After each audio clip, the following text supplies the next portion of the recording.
Napaka-inutil mo talagang babae ka! Kailan ka ba matututo, ha? Ilang beses na kitang tinuruan kung paano aasikasuhin ang mga negosyo natin sa bayan. Pero anong nangyari? Unti-unting nalulugi. Ano ba kasing kamalasan na nakadikit sa pagkatao mo? At bakit lahat na lang ng nakapaligid sa iyo ay nadatamay? Nakakapagod ka na maging anak! Kung sana'y hindi na lang ang kuya mong namatay ikaw na lang sana Wala ka namang silbi sa akin. Ang kuya mo, maraming alam. Ikaw, mahina ang utak mo! Grabe ka naman, Papa. Ginagawa ko naman po makakaya ko para matulungan kayo Pero sadyang hindi ko lang talaga linya yung mga ganong bagay. Hoy, wag mo nga akong gawing tanga. Kung ginagawa mong makakaya mo, hindi magiging ganon ang negosyo ko. Ibig sabihin lang yan, wala ka talagang kwenta. Hindi mo linya. Ano nga mo? Anong gusto mong gawin sa buhay mo? Maging dalagang tambay? Palamunin? Pabigat? Tapos kapag nakapangasawa ka, wala ka ring may dudulot na maganda sa magiging asawa mo? Yung ba ang gusto mo mangyari sa buhay mo? Mas maganda na nga ho sigurong ganun na lang ang mangyari sa akin, Papa. Kesa naman ganito, na hindi niyo ako tinatrato na maayos. Lagi niyo na lang ako minamaliit. Parang hindi niyo ako anak kung pagsalitaan niyo ako ng hindi maganda. Sana nga, ako na lang ang namatay. Sana si Kuya na lang ang nakaligtas. Sana nga, ako na lang ang naiwan nung nasusunog ang bahay natin sa kabilang baryo. Para kahit papano, hindi ka nahihirapan ngayon. Nako, buwa kong dinadrama-dramahan, Marilag. Naiirita ako sa mga sinasabi mo Ang mabuti pa, pumunta ka na sa bayan. Asikasuhin mo yung dapat asikasuhin para naman matuwa ko sa'yo. Hindi yung kung ano-ano yung mga pinagsasabi mo dyan. Ayoko na. Sawang-sawa na ako sa ganitong sistema. Hindi ko na kayang tiisin to. Kung gusto mong wala kang utang na loob, matapos kitang palakihin at palamunin, ganyan lang ay susukli mo sa akin? Sana nga hindi mo na lang ako pinalaki kung ikaw lang din ang ama na kagigisnan ko. Walang iya ka! Ano? Ha? Aray! Huwag niyo ako saktan! Anong wag saktan? Dapat lang sa'yo yan! Eto ba? Aray! Aray pa! Huwag niyo ako saktan! Ganyan ang napapala ng mga katulad mong walang utang na loob! Itinulak ni Mang Santi ang dalaga palabas ng pinto. Kinaladkad pa nito si Marilag papunta sa gitna ng kanilang bakuran. Iyak ng iyak ang dalaga. Wala itong magawa kundi ang mapayuko na lamang. Natatakot na itong tumingin sa mukha ng kanyang ama. Nanlilisik kasi ang mga mata ni Mang Santi dahil sa galit. Ang lahat ng pangyayaring yon ay nasaksihan ng tatlong binata. Napapailing na lamang si Lester dahil sa awa. Nakakaramdam din siya ng inis para kay Mang Santi. Hindi maintindihan ni Lester kung papaanong nagagawa ng matandang lalaki na manakit ang anak at babae pa talaga. Anong gagawin mo? Uy! Magpapakabayanin na naman po ang ating kaibigan. Hindi ko na kaya nakikita ko Parang araw-araw na lang ginaganyan niya si Marilag Kailangan ko na gumawa ng paraan. Uy! Baliw ka ba? Kapag nakialam ka dyan, mayayari ka rin. Nakakalimutan mo na bang siya ang boss natin sa bigasan sa palengke at sa maisan sa bayan? Sandaling napaisip si Lester. Para siyang natauhan sa kanyang narinig. Muli siyang napatingin kay Marilag. Nakaupo pa rin yon sa lupa. Nakakaramdam siya ng habag para sa dalaga. Kaya kahit alam niyang mapapahamak ang trabaho niya, hindi na siya nagdalawang isip na makialam. Napapakamot na lamang sa ulo ang dalawa nitong kaibigan. Ay naku, tigas talaga ng bumbunan nito. Makikialam talaga siya Ganyan talaga ang tunay na lalaki. Handang isugal ang trabaho para sa babae. Lumapit si Lester sa dalaga. Nagsalubong naman ang kilay ni Mang Santi nang makita roon ng binata. Anong ginagawa mo rito, Lester? Di ba dapat nasa bigasan kayo? Nakikialam pa talaga sa away namin mag-ama. Ano? Parte ka ba ng pamilya? Baka sa tinig ni Mang Santi ang inis. Parang anumang oras ay masasapak siya nito. Iniwan po namin sandali ang bigasan. May tao naman po ron eh. Nandito po kami para sana sabihin sa inyo na ready na pong i-pick up yung bigas sa kabilang baryo.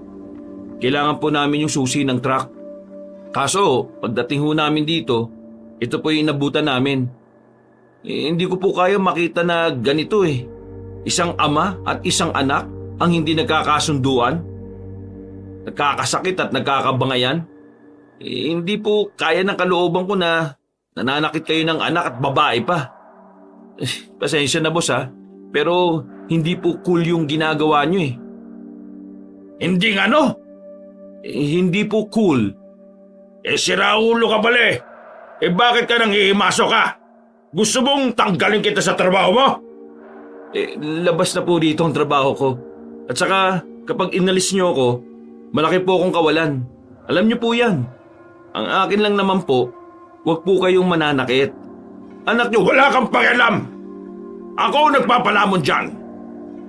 Kaya kahit anong gusto kong gawin dyan ay magagawa ko. Lumayas ka na nga sa harapan ko. Babawasan kita ng sahod kapag pinagpatuloy mo yung pakikialam mo. Lester, umalis ka na. Ayos lang naman ako eh. Sige na, huwag mo nang ilagay sa alanganin ng trabaho mo. Inalalayan ni Lester na makatayo ang dalaga. Nagpakita pa ito ng malapad ng ngiti para kahit papaano ay pagaanin ng kalooban ni Marilag. Pasensya na boss kung nakialam ako. Concern lang naman ako sa relasyon niyo bilang mag-ama. Sige po, kukunin ko na lang po yung susi. Ha? Yung susi po, pipick upin na po kasi namin yung mga bigas sa kabilang baryo. Huminga ng malalim si Mang Santi at saka inalis sa tagiliran ang nakasabit na susi. Padabog nitong binato kay Lester ang susi. Nasalo naman ito ng binata at natawa pa ng bahagya. Maraming salamat po. Huwag na po kayo mag-aaway ha. Kung ano man ang pinag-aawayan nyo maayos din po yan. Basta po, huwag po kayo maging masamang ama sa anak ninyo, Mang Santi. Ano? Ano sabi mo? Hindi na nagsalita pa si Lester. Dali-dali na rin itong naglakad palabas ng bakuran. Pambabatukan siya ni Gerson pero sinalag niya agad ang kamay nito. Ikaw, parang wala ka namang naitulong eh. Pinakaba mo pa kami. Kalma ka lang, Son. Hindi naman yan tatanggalin ni boss eh. Wala na siyang makikita ang kagaya ni Lester na hindi tamad. Tulungan natin si Ma'am Marilag na makabawi sa benta para hindi na nanggagalaiti sa kanya yung tatay niya. Naglakad na rin sila patungo sa pinagpaparadahan ng mga sasakyan. Isa itong malawak na patag na napapalibutan ng mga puno. May mga nakatambak din ng mga abandonadong tricycle, mga basag na bote at kung ano-ano pa. Puri po talaga ng boss natin, no? Tinang mo itong sasakyan na ito. Kumbaga sa tao isang ubo na lang ito. Nako, wasak na. Ayaw pang ipaayos ang potek. Ano pang aasa mo sa taong yun? Anak nga niya hindi niya minamahal eh. Ito pa kayang sasakyan na araw-araw naman niyang napapakinabangan. Dami yun namang daldal. Tara na, para madali tayo matapos. Nauna nang umakyat sa truck si Gerson, habang si Lester at Sherwin naman ay sandali munang sinuri ang mga gulong. Natigil lang sila sa ginagawa nila nang may biglang matandang sumulpot mula sa nagtataasang halaman. Nagtataka ang tatlo kung papaanong nakadaan ang matandang yon, gayong gubat ang loob nun. Tumigil ang matanda at tumingin sa kanila habang bitbit ang isang bayong. Nagkatinginan si Lester at Sherwin. Bumaba naman ng sasakyan si Gerson at lumapit sa matanda. Ano kayo nakadaan doon, Nay? Tumingin lang ang matanda. Halatang naiilang ito kay Gerson, kaya hinila ni Lester ang binata palayo. Aray ko, parang timang naman eh. Sige na po, dumaan na po kayo. Yumuko lang ang matanda at naglakad na rin ito. Agad naman binatukan ni Sherwin si Gerson. Gumanti rin naman si Gerson sa binata. Di ba problema nyo? Tinatanong ko lang naman eh. Nakita mo nang hindi siya komportable, nilapitan mo pa talaga. Baka mamaya may sakit pala sa puso yun. Kung inatake yun, diyari pa tayo. Matuto kang makiramdam, pre. Buti nga hindi ka hinambalos ng daladala niyang mga bangus eh. Bangus? Bangus yung dala niya? Oo. Hindi niyo ba nakita? Nakita ko nga yung uso ng bangus eh. Ay nako, bahala nga kayo. Bumalik na sa loob ng truck si Gerson at sumunod naman agad ang dalawa. Nadaanan pa nila ang matanda sa gilid ng kalsada. Mabagal lang yung naglalakad habang nakayuko. Ni hindi man lang sila nito tiningnan. Sa puntong yon, saka lang nila napansin na may diferensya pala sa binti ang matanda. Maliit ang kaliwang binti nito. Dahilan kaya para itong karito na dumadaan sa lubak kapag naglalakad. Tinawanan pa nga yun ni Gerson. Nabatukan na naman ulit siya ni Sherwin. Nakaramdam ng panghihinayang si Lester. Kung napansin niya kagad na may kapansanan na matanda, ay bumili na sana siya ng nilalako nitong bangus. Dahan-dahan lang si pagsampa ha. Kapag nabutas sa mga sako na yan, yari kayo kay Boss Santi. Isa-isa na nilang sinasampa sa likuran ng truck ang nasa 10 pirasong kaba ng bigas. Mga panibagong stock nila yon dahil madaling naubos sa mga nakaimbak nila gawa nga ng nagdaan na fiesta. Dahil sa sanay na sila sa pagbubuhat, wala pang 10 minuto ay nailagay na rin nila sa truck ang mga bigas. Gaya ng lagi nilang ginagawa, hindi muna sila bumabalik sa baryo nila. Dadaan muna sila sa paborito nilang kainan. Tutal, 6:00 pa lang naman ng gabi. Maliit na karinderya na nakapwesto sa gilid ng bangin ang pinuntahan nila. Marami-rami ang kumakain doon. Pero dahil malawak naman ang lugar, hindi naman sila nawalan ng pwesto. 1 puso lang tao sa akin. Yung natibok pa ah. Huy, mayos ka nga. Kang nagbibiro ng ganyan ha. Baka mamaya isipin nila na aswang ka, di nadamay pa kami. Mga biro mo talaga, wala sa ayos no? Bakit ba kayo natatakot? Gawa-gawa lang naman ng matatandang rayumahin yung kwentong aswang. Wala namang ganun dito sa Masbate. Baka sa ibang probinsya meron. Kahit pa, hindi pa rin magandang biro yun, no? Alam mo namang kamakailan lang may kumakalat na chismis tungkol sa mga aswang na yan Namamatay na nga yung issue, bubuhayin mo pa uli. Oo na. Di na ako magbibiro ng ganun. Ito namang mga to, takot na takot eh. Sa gwapo kong ito, iisipin nilang aswang ako. Sa bagay, mas mukha ka pang magnanakaw kaysa aswang O sige na, tama na yan. Modern na tayo. Alam nyo namang saglit lang tayo, dami niya pang daldal.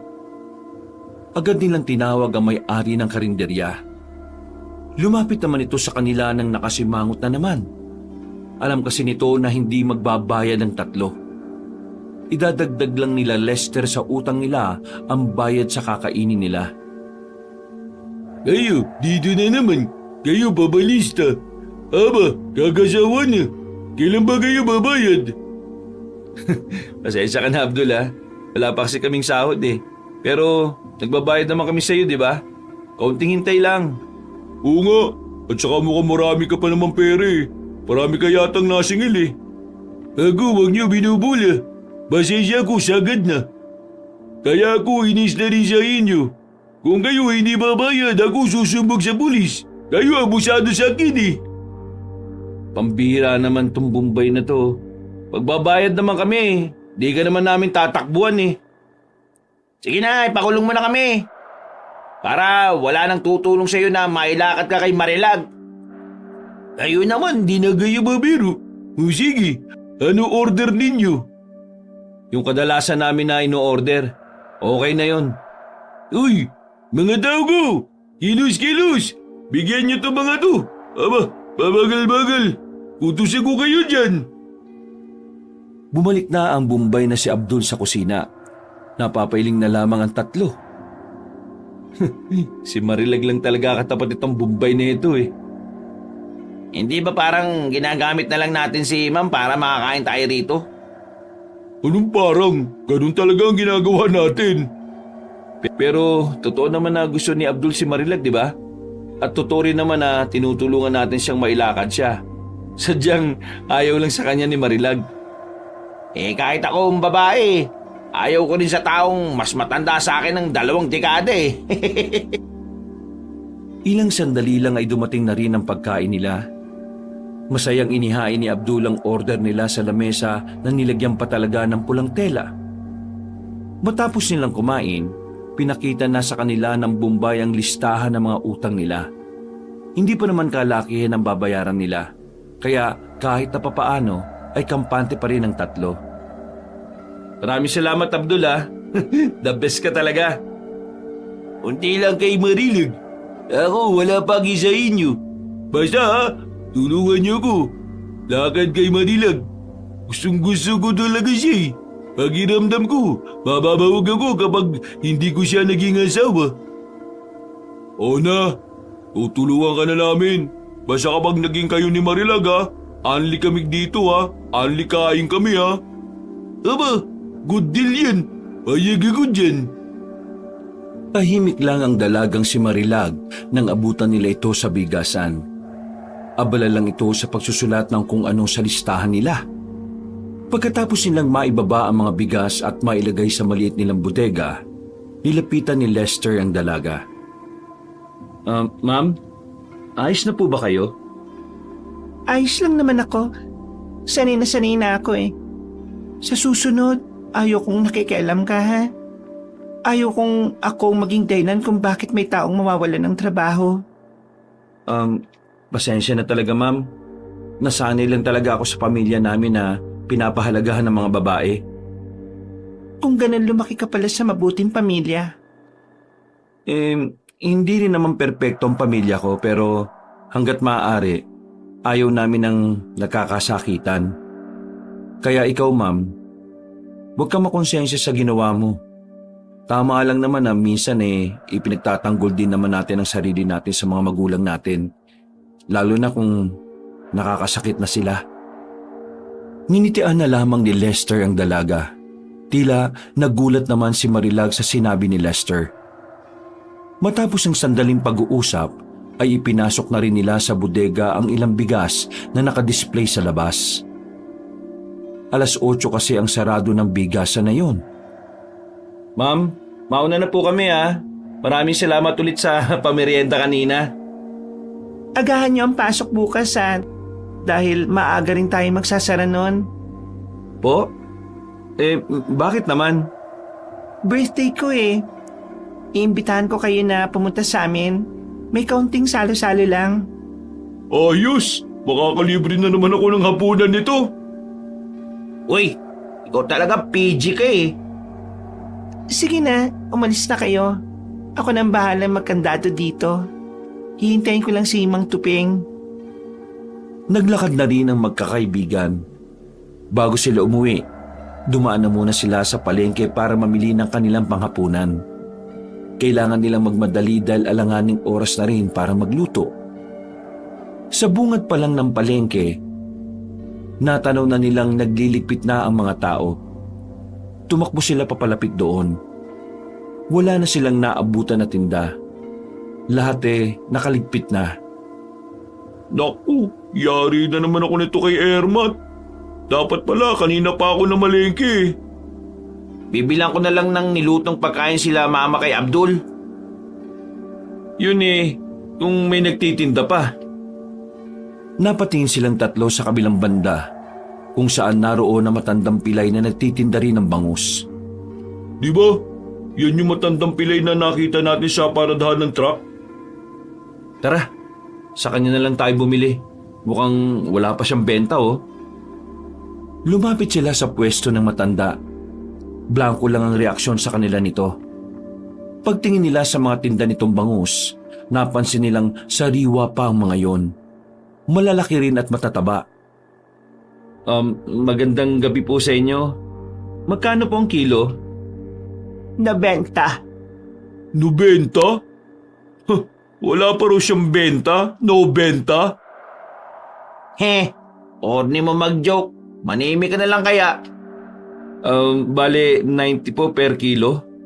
O sige po, tigi 1 kilo po kami. Agad na tinimbang na matanda ang mga bangus. Sinunod naman nila ang bayad. Manang, bakit po nandito po kayo? Hindi pa po ba kayo uuwi? Magsasarado na po kasi yung palengke Hindi ko alam na may oras pala ang pagbibenta rito. Kung ganun uuwi na ako. Wala naman pong oras. Iniisip ko lang na mamaya po kasi wala na ring tao rito. Kaya baka wala na rin pong bumili sa inyo ng paninda nyo. Agahan niyo po ang pagtitinda bukas. Sigurado ubus ka agad yan.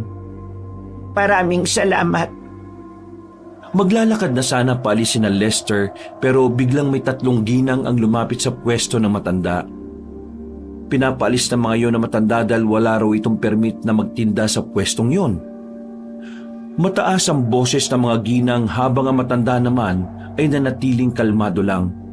Pero maya-maya lang din naman ay umalis na rin ang 3 ginang.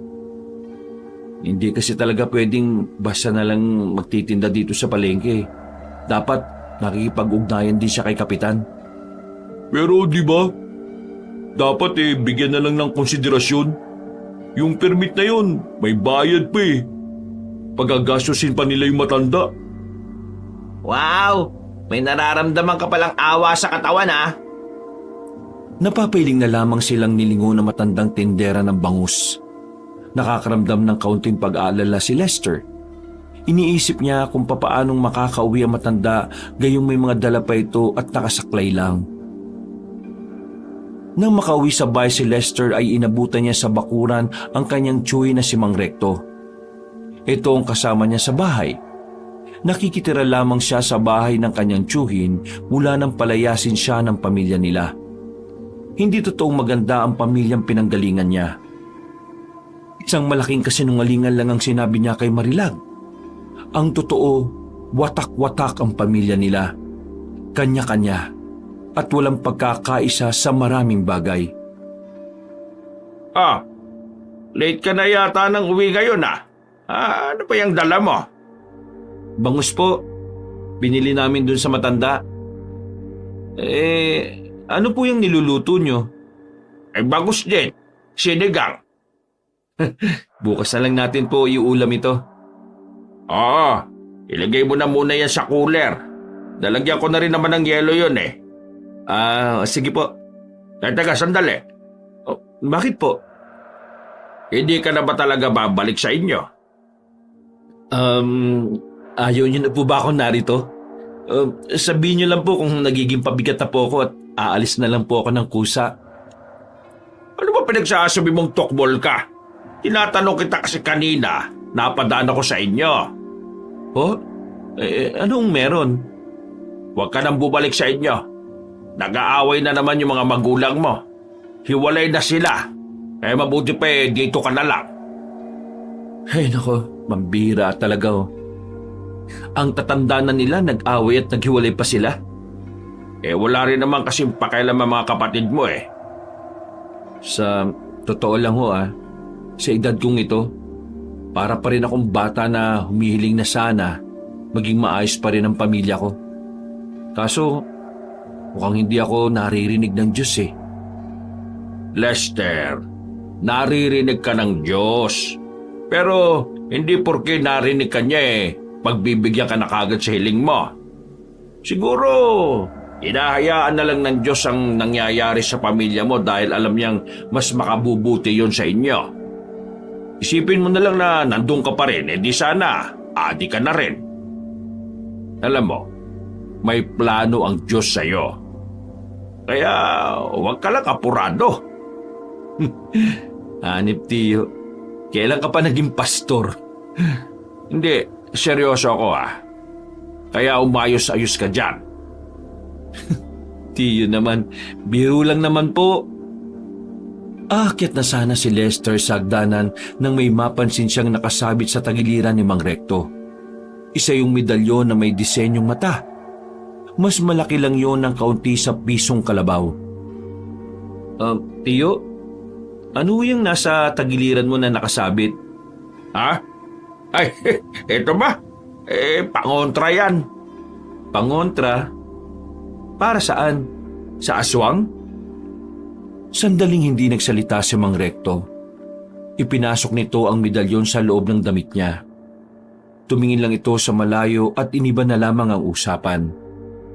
Siya nga pala, sa makalawa aalis ako. Baka ilang araw akong wala rito, ha? Kaya mo naman na siguro ang sarili mo. Saan ka naman pupunta, Tiyo? May kailangan lang akong asikasuhin. Hindi ko pwedeng sabihin sa iyo sa ngayon Pero huwag ka mag-alala. Hindi naman yun illegal. Napatango na lamang si Lester. Sanay na siyang hindi nagsasabi ang kanyang tiyuhin. Sa halos 2 taon niyang kasama ang matanda, parang hindi niya pa rin yun gaanong kilala. Maraming lihim si Mang Recto na kahit kailan hindi naman nila napag-usapan. Kung minsan, nag-iisip na nga rin si Lester na baka kung anong iligal ang ginagawa nito.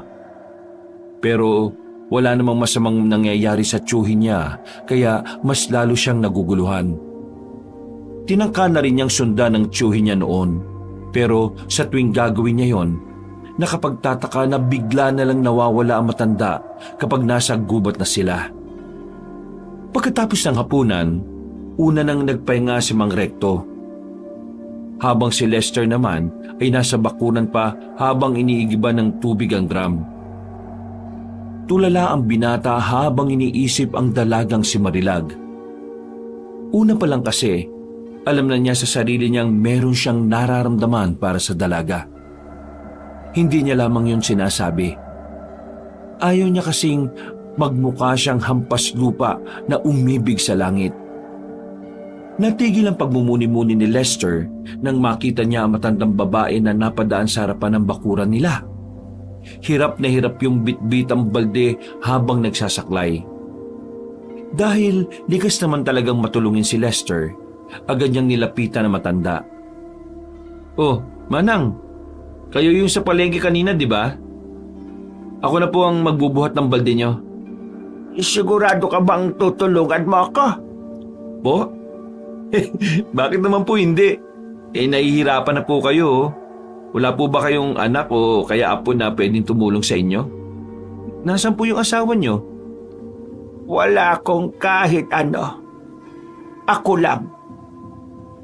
Pero bilib din ako sa inyo kasi nagsisikap kayo.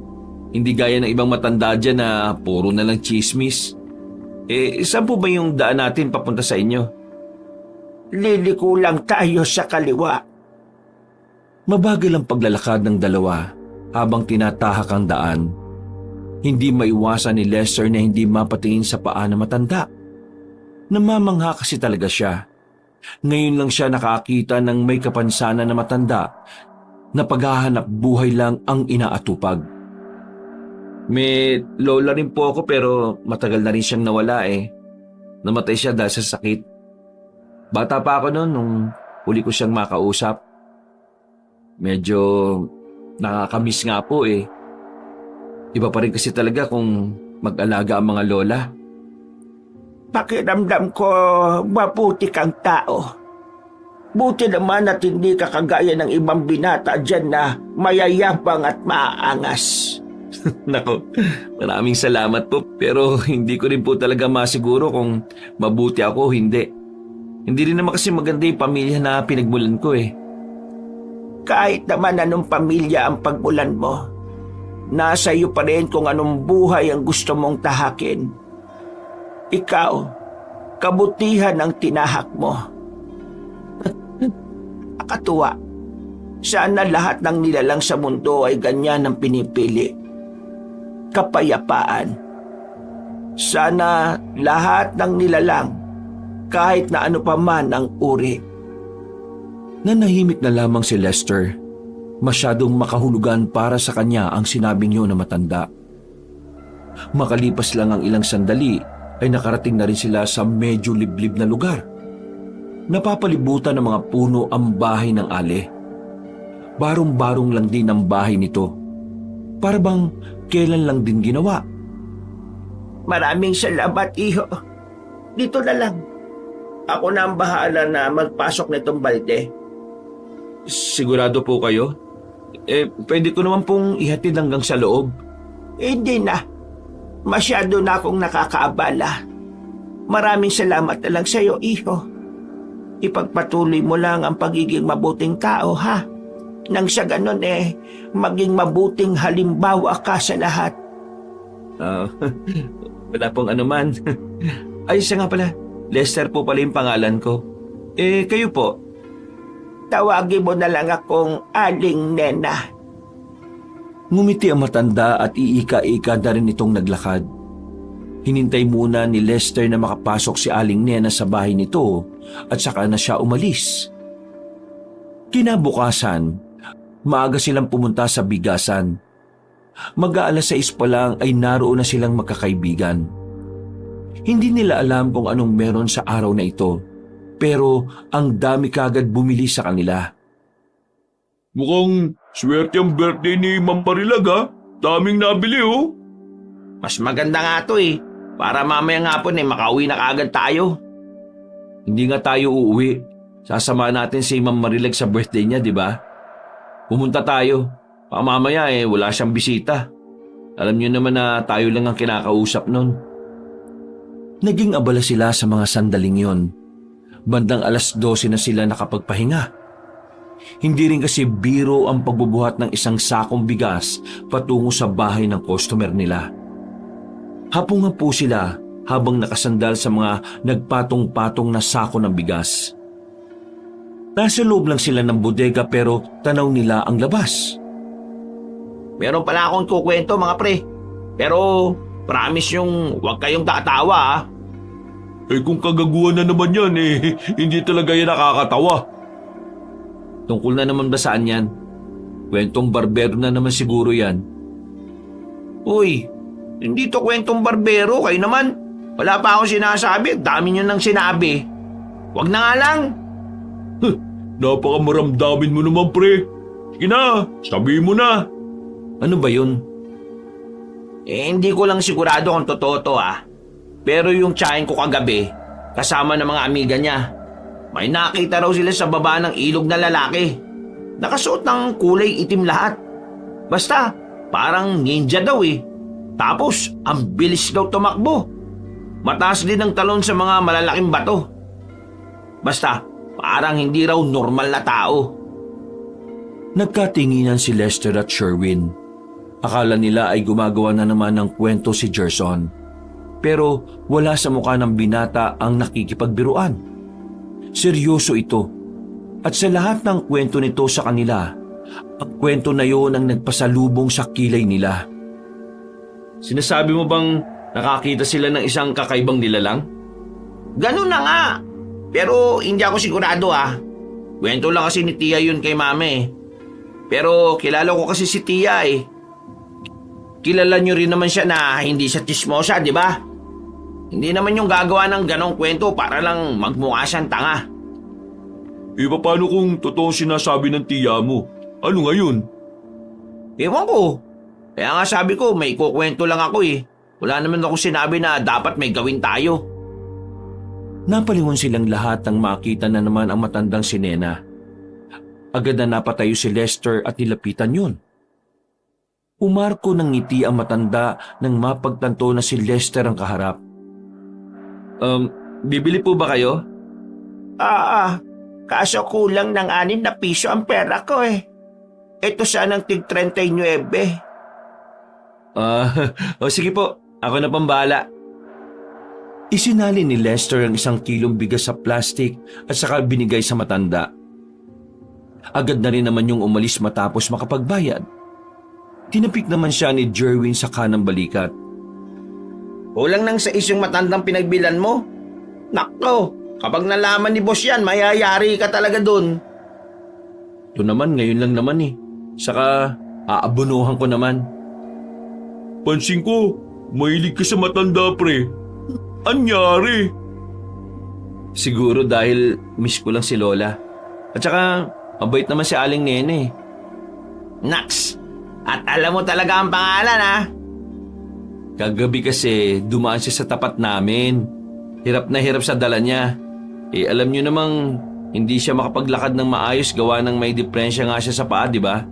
Kaya yun, tinulungan ko. Hinatid ko sa bahay niya. Napatango na lamang si Sherwin at Sherwin sa sinabi ni Lester.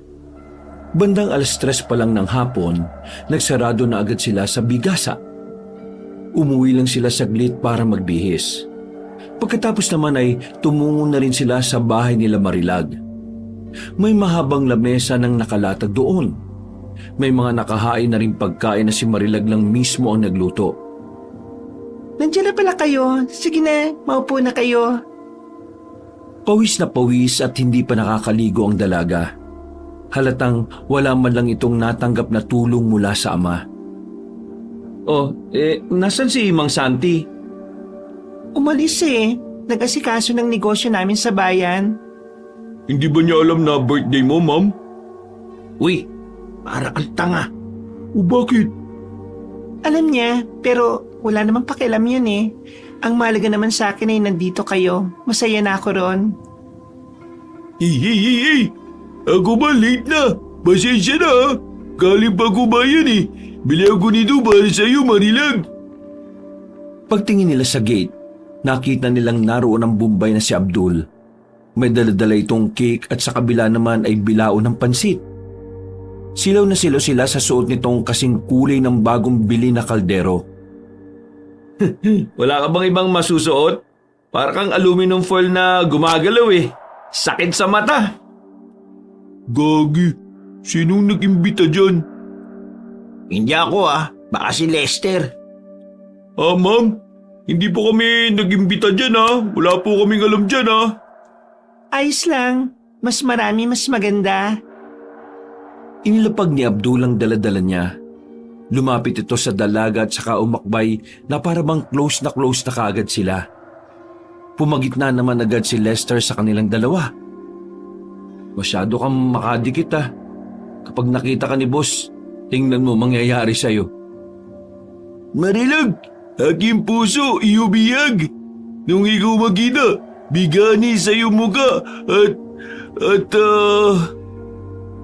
Naglabas ng kapirasong papel si Abdul at binasa roon ang karugtong ng tula na binibigas nito. At umaga kay ganda kapag ikaw bungad sa umaga. Patula-tula ka pa. Umupo ka na nga. Kanina pa gutom si Ma'am eh. Kakain na tayo. Abdul, maraming salamat sa pagpunta mo at sa mga dala mo pati sa tula mo. Walang problema. Basta ikaw, malayo pa lang. Ako iyong matatanaw. Napapanguwi na lamang ang magkakaibigan dahil sa kakornihan ng Bombay na si Abdul. Hindi nagtagal ay nagsimula na rin sila makakain. Inabot na sila ng dilim sa kakakwentuhan at pakanta-kanta kasabay ng gitarang wala sa tono. Sa mga sandaling ito, masaya si Lester dahil nakikita niyang masaya rin si Marilag. Yun ang unang beses na nakita niyang tumatawa ang dalaga. Bagay na hindi nila masilayan noon dahil sa sobrang stress na dulot ng sariling ama. Lester! Kababalik lang ni Sherwin galing sa labas para bumili ng yelo. Para itong natataranta ng ilapag ang yelo sa lamesa. Oh, ano ba yun? Para ka nakakita ng multo Yung matanda, yung nagtitinda ng bangus, nakita ko sa palengke. Grabe! O tapos, Gagi, inaway siya ng mga tindera doon. Pinagagis yung mga tinda niya palabas ng palengke. Wala raw kasing permit kaya hindi raw siya pwedeng pumwesto sa loob ng palengke. nang marinig yun ni Lester ay otomatiko siyang napatayo. Ganun na lamang ang pag-aalala niya kahit hindi naman niya yun kaano-ano. Sino ba yung matandang yun? Si Aling Nena. Parang bago lang siya dito sa atin eh. Hindi niya alam ang sistema sa palengke. Tingin ko, kailangan niya ng tulong. Hindi na nag-atubili pa ang binata. Tumakbo siya patungo roon. Sumunod din naman sa kanya ang mga kasama niya. Pagdating nila sa palengke, inabutan nila si Aling Nena na nakaupo na sa lapag. Nagkalat ang mga bangus nito sa lapag. Habang ang saklay naman ito ay malayo sa kanya. Galit na galit si Lester nang abutan niya ang senaryong yon. Agad na kinurot ang puso niya. Hindi niya kayang makita na may matandang kinakawawa ng mga tao. Mga siraulo ba kayo?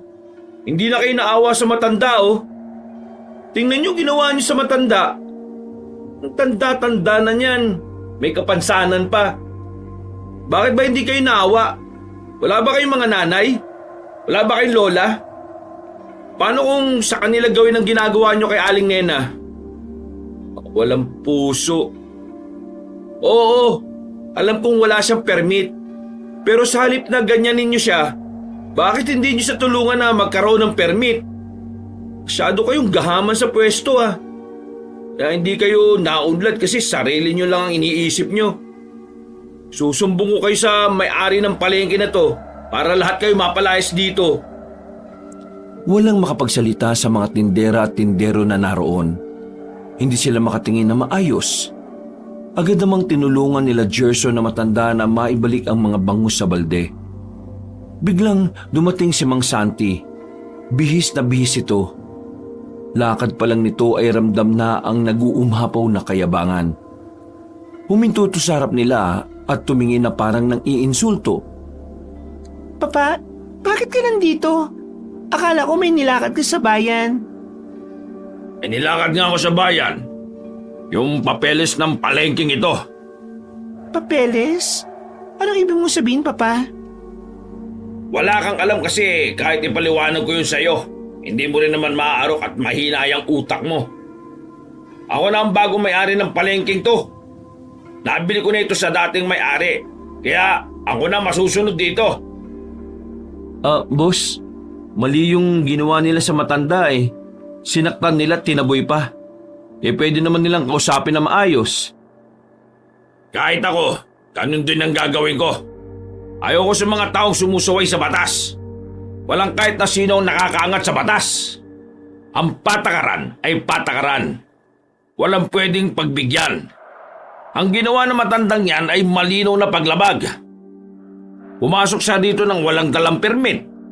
Tama lang na palayasin siya ng mga nauna. Boss, naintindihan ko na meron siyang nilabag na batas. Pero hindi naman tama na gawin ito sa kanya. Dinaan sana nila sa mapayapang usapan. Hindi yung ganito. Sino ka ba para kausapin ako ng ganito, Lester? Tauhan lang kita sa bigasan Ako masusunod dito dahil ako ang may-ari ng palengking to. Yang matandang yan, kailangan niyang parusahan dahil nilabag niyang... Papa! Natigilan si Mang Santi sa malakas na sigaw ng dalaga. Nanlalaki ang mga mata nito at tumingin-tingin sa paligid. Ikaw, visit ka.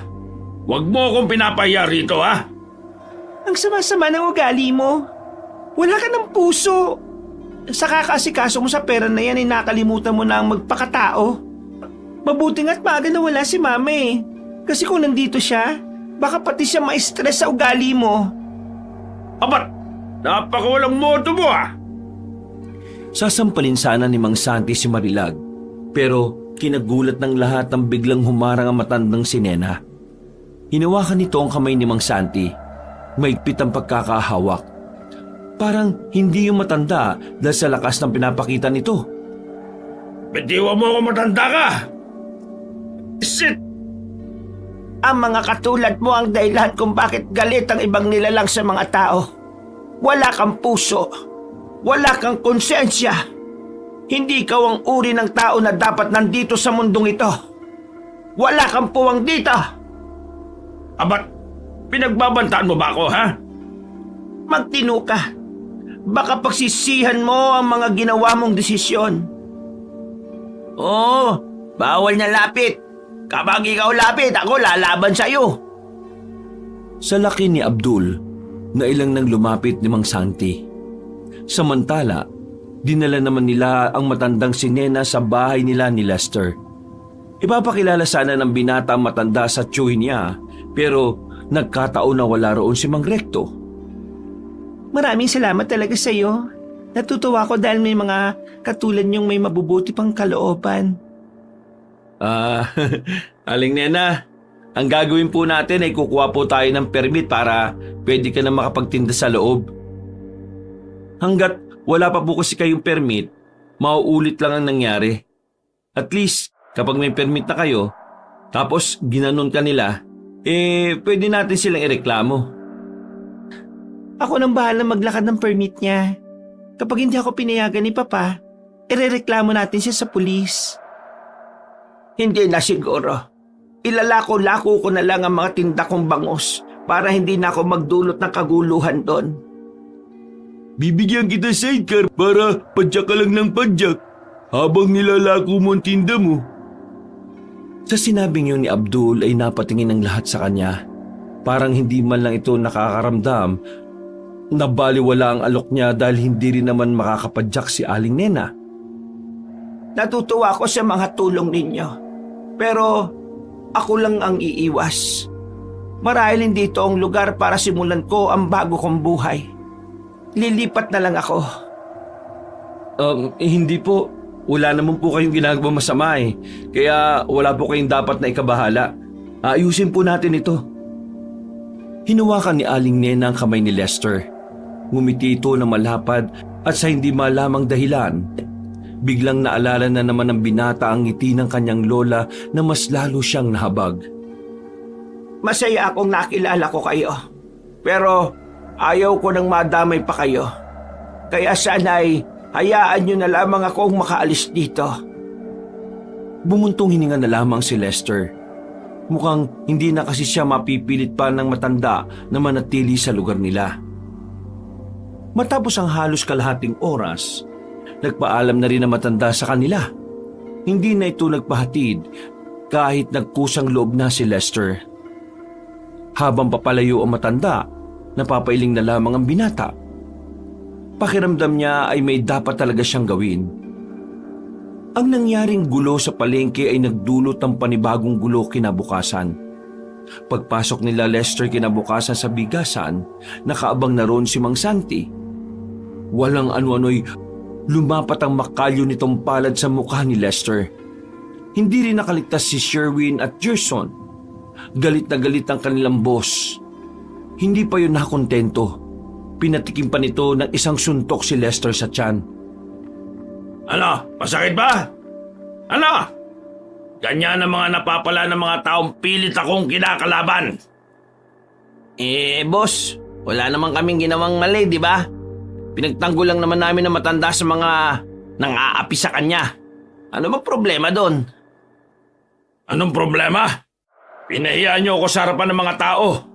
Nakalimutan niyo na yata na ako ang boss ninyo.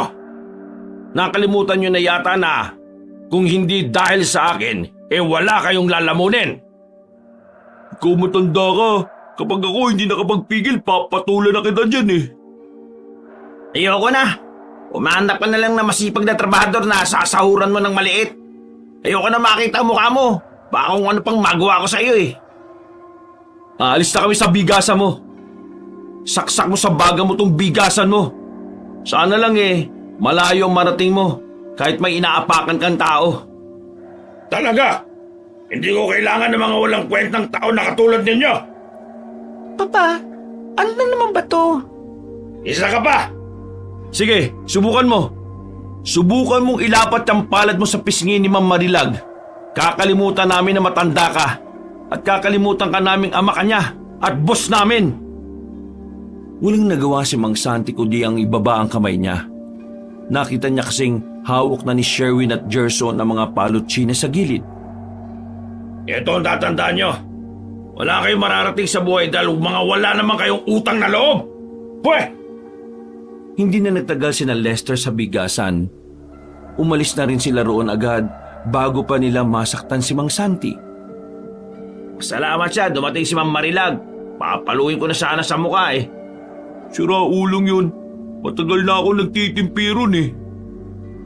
Oo, kumalma na kayo.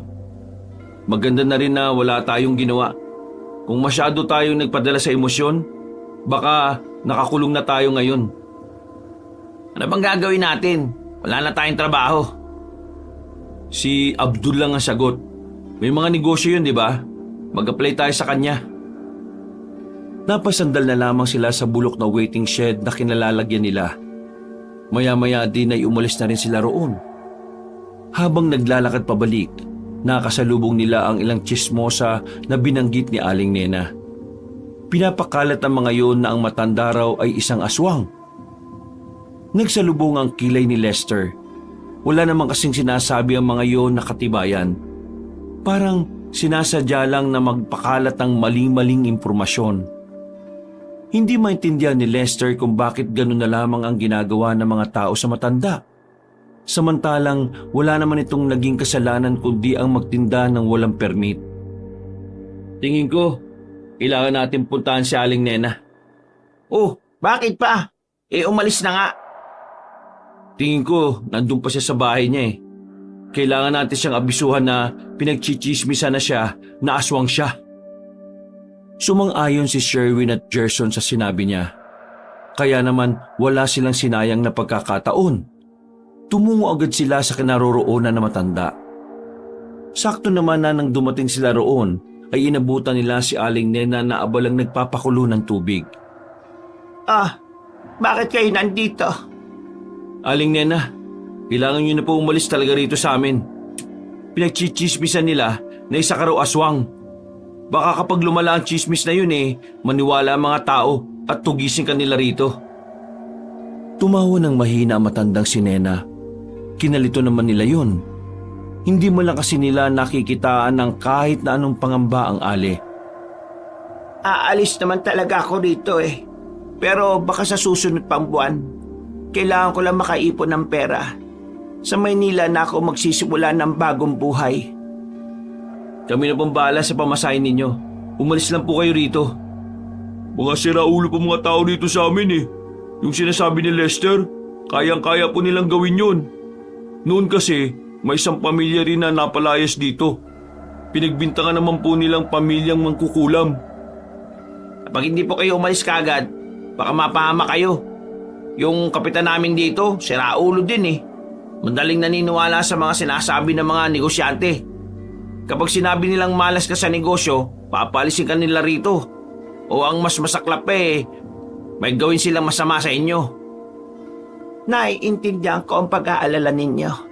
Pero huwag kayong mag-alala. Aalis naman talaga ako. Gusto ko lang talaga na ako mismo ang gumawa ng paraan para mangyari yon. Ayaw ko nang makaabala pa sa iba. Tutulungan ka na lang po namin makapagbenta. Hindi, wag na.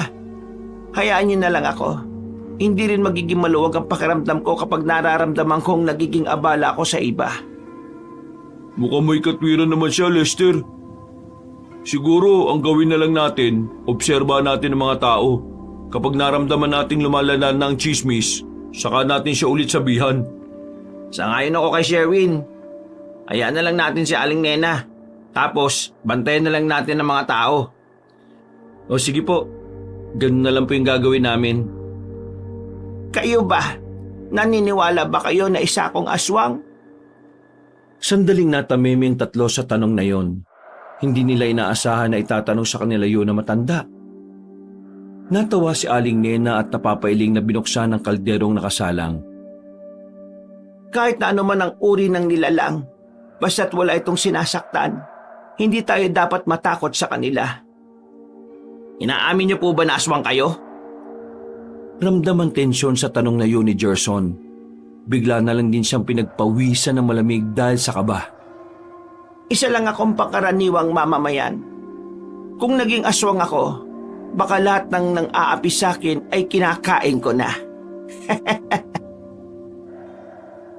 Nakahinga ng maluwag ang magkakaibigan na masigurong hindi naman talaga aswang si Aling Nena.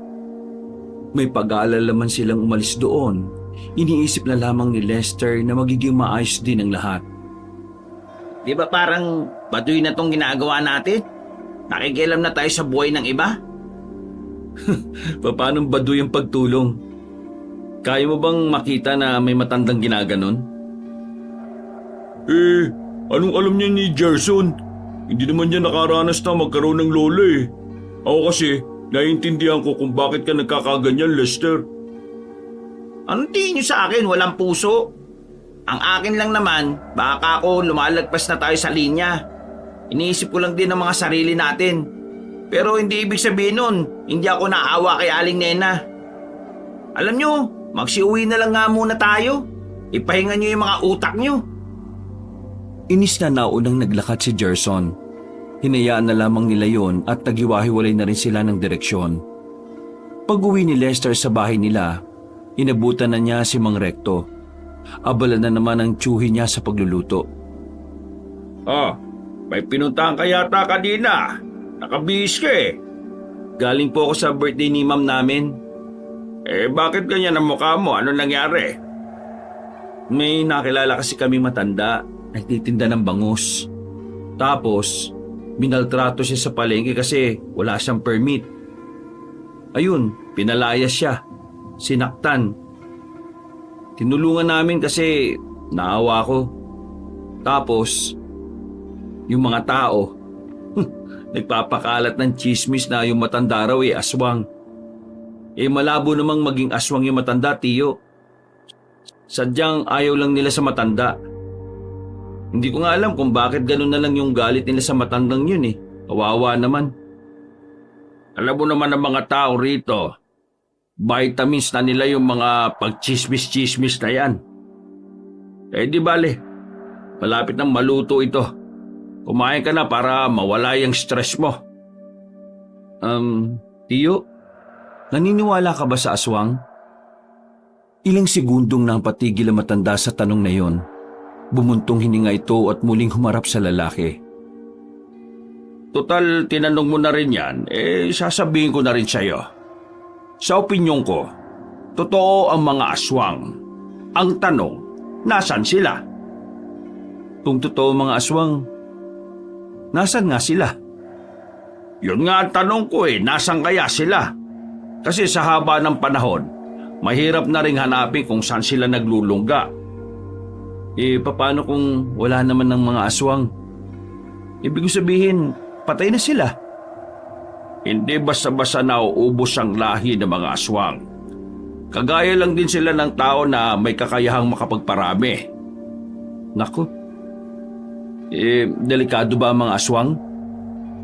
Oo. Kumakain sila ng tao Kaya ikaw, kapag nakakita ka ng aswang, kung hindi mo kayang labanan, tumakbo ka na lang.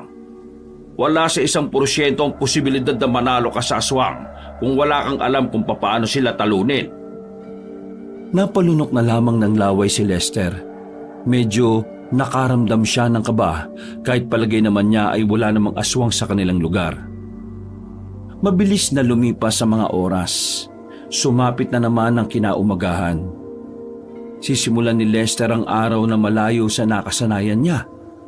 Ngayong wala na siyang trabaho, hindi na niya kailangang magmadali sa pag-alis ng bahay. Habang nagkakape, pinunan siya ni Mang Recto. Naninibago matanda kung bakit naroon pa siya kahit alas 7 na.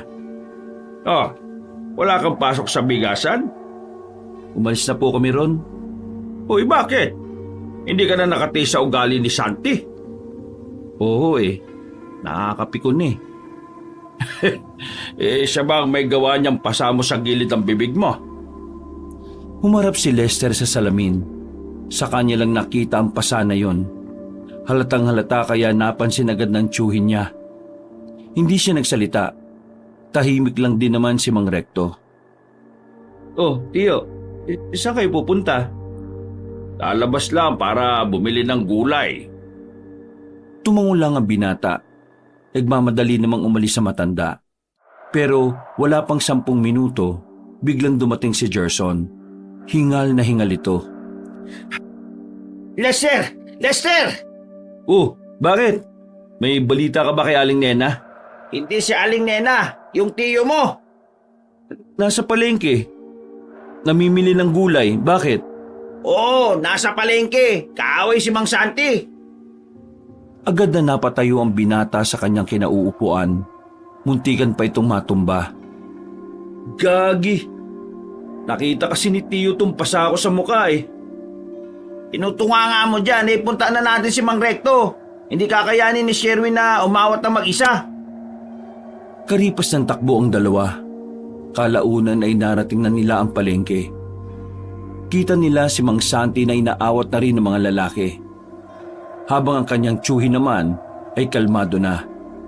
Hinaharangan ito ni Sherwin. Tiyo, bakit ka naman biglang gumawa ng gulo?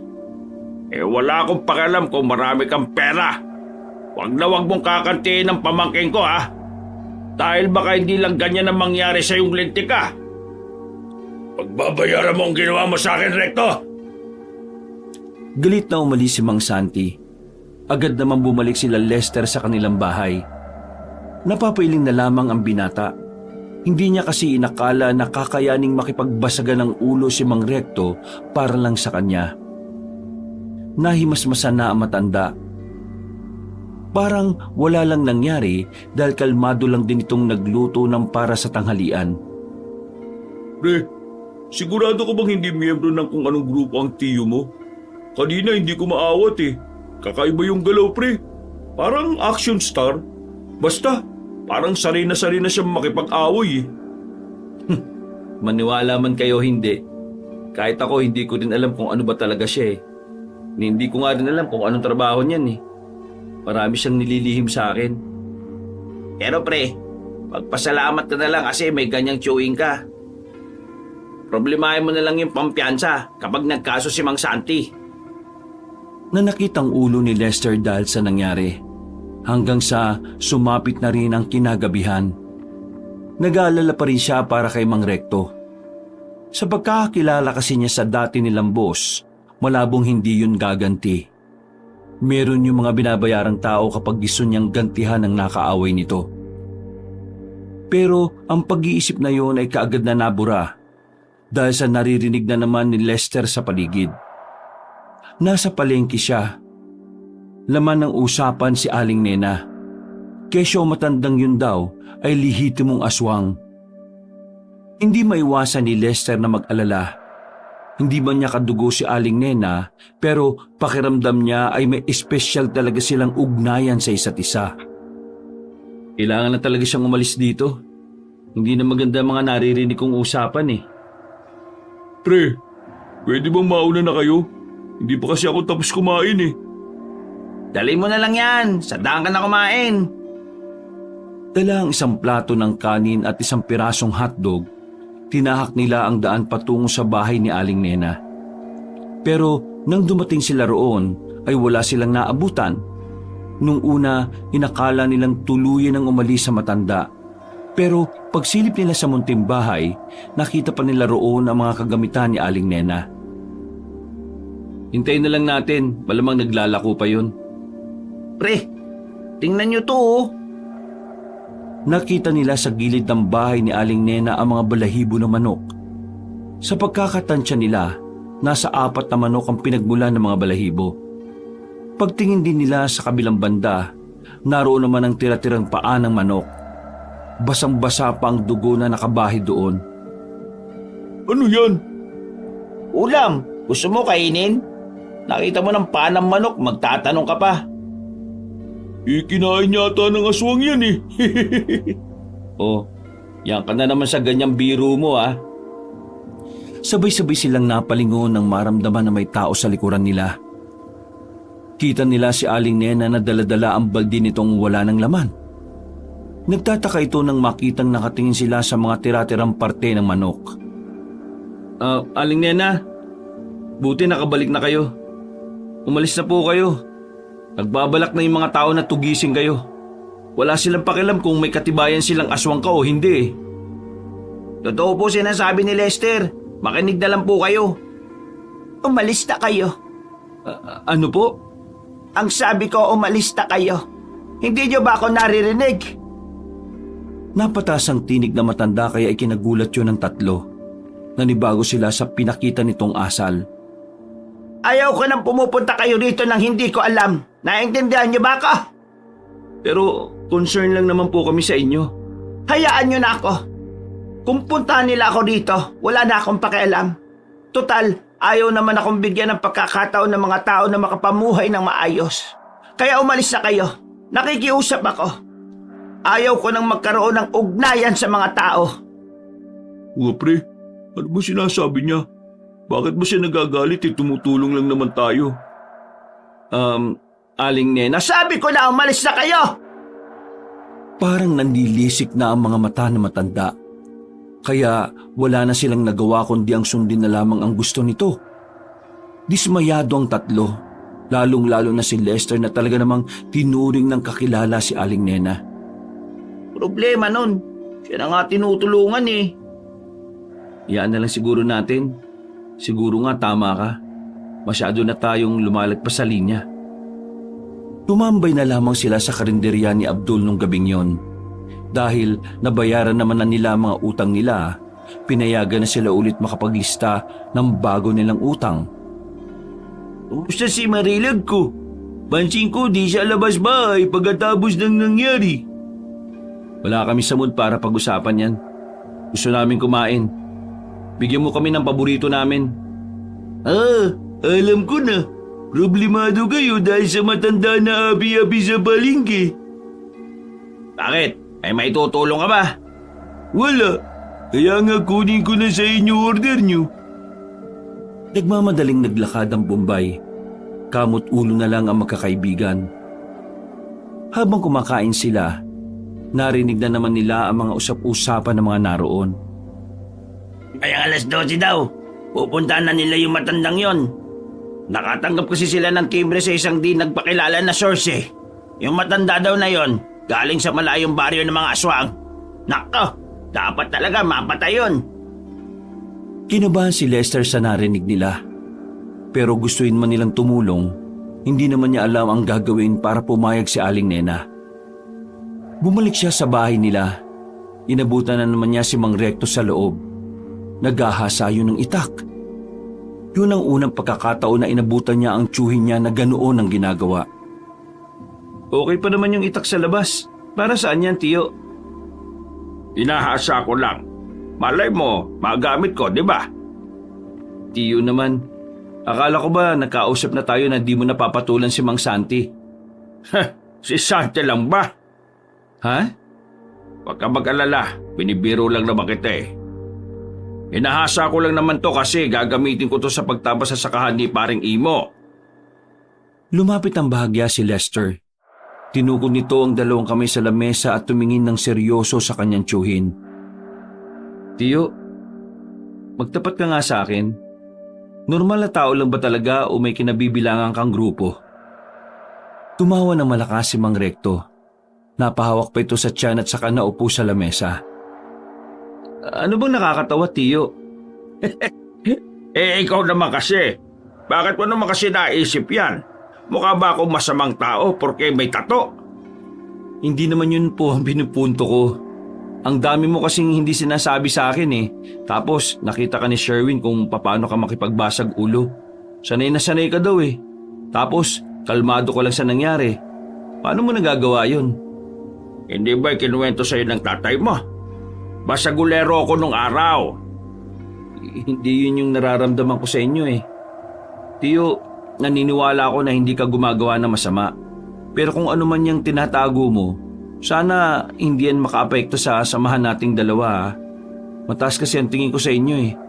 Kaya sana, matuto rin kayong magkwento kung ano man yung mga bagay na hindi nyo sinasabi. O sige na ho, papasok na muna ako sa kwarto. Huminga na lamang ang binata. Nakatingin siya sa orasan na nakadikit sa pader. Binantayan niya ang oras habang nagtatalo ang isip niya kung lalabas ba siya bago ang alas 12. Hindi siya mapakali. Galaw siya ng galaw sa higaan. Kaya pagsapit ng alas 12 ng gabi, nakapagdesisyon siya na puntahan ulit ang matanda.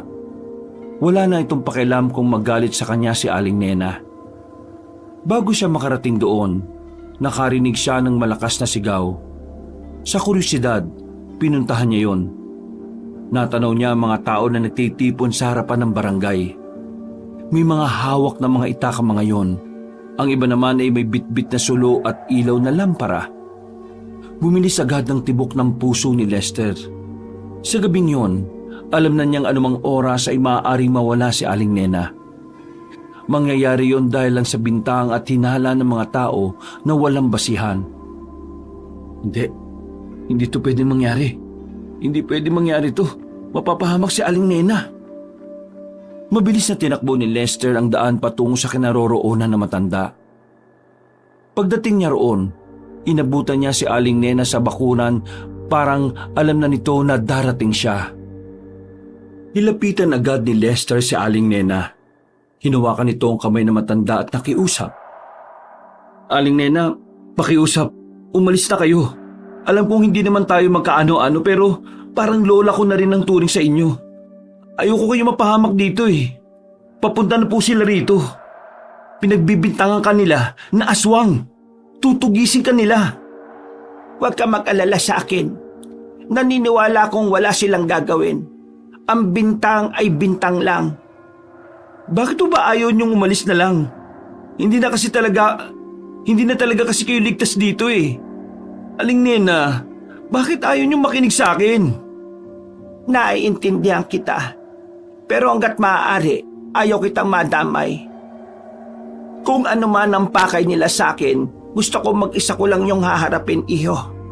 Umalis ka na. Huwag mong ilagay ang sarili mo sa alanganing sitwasyon. Mabuti kang tao. Hindi ka dapat nasasangkot sa mga ganitong uri ng problema.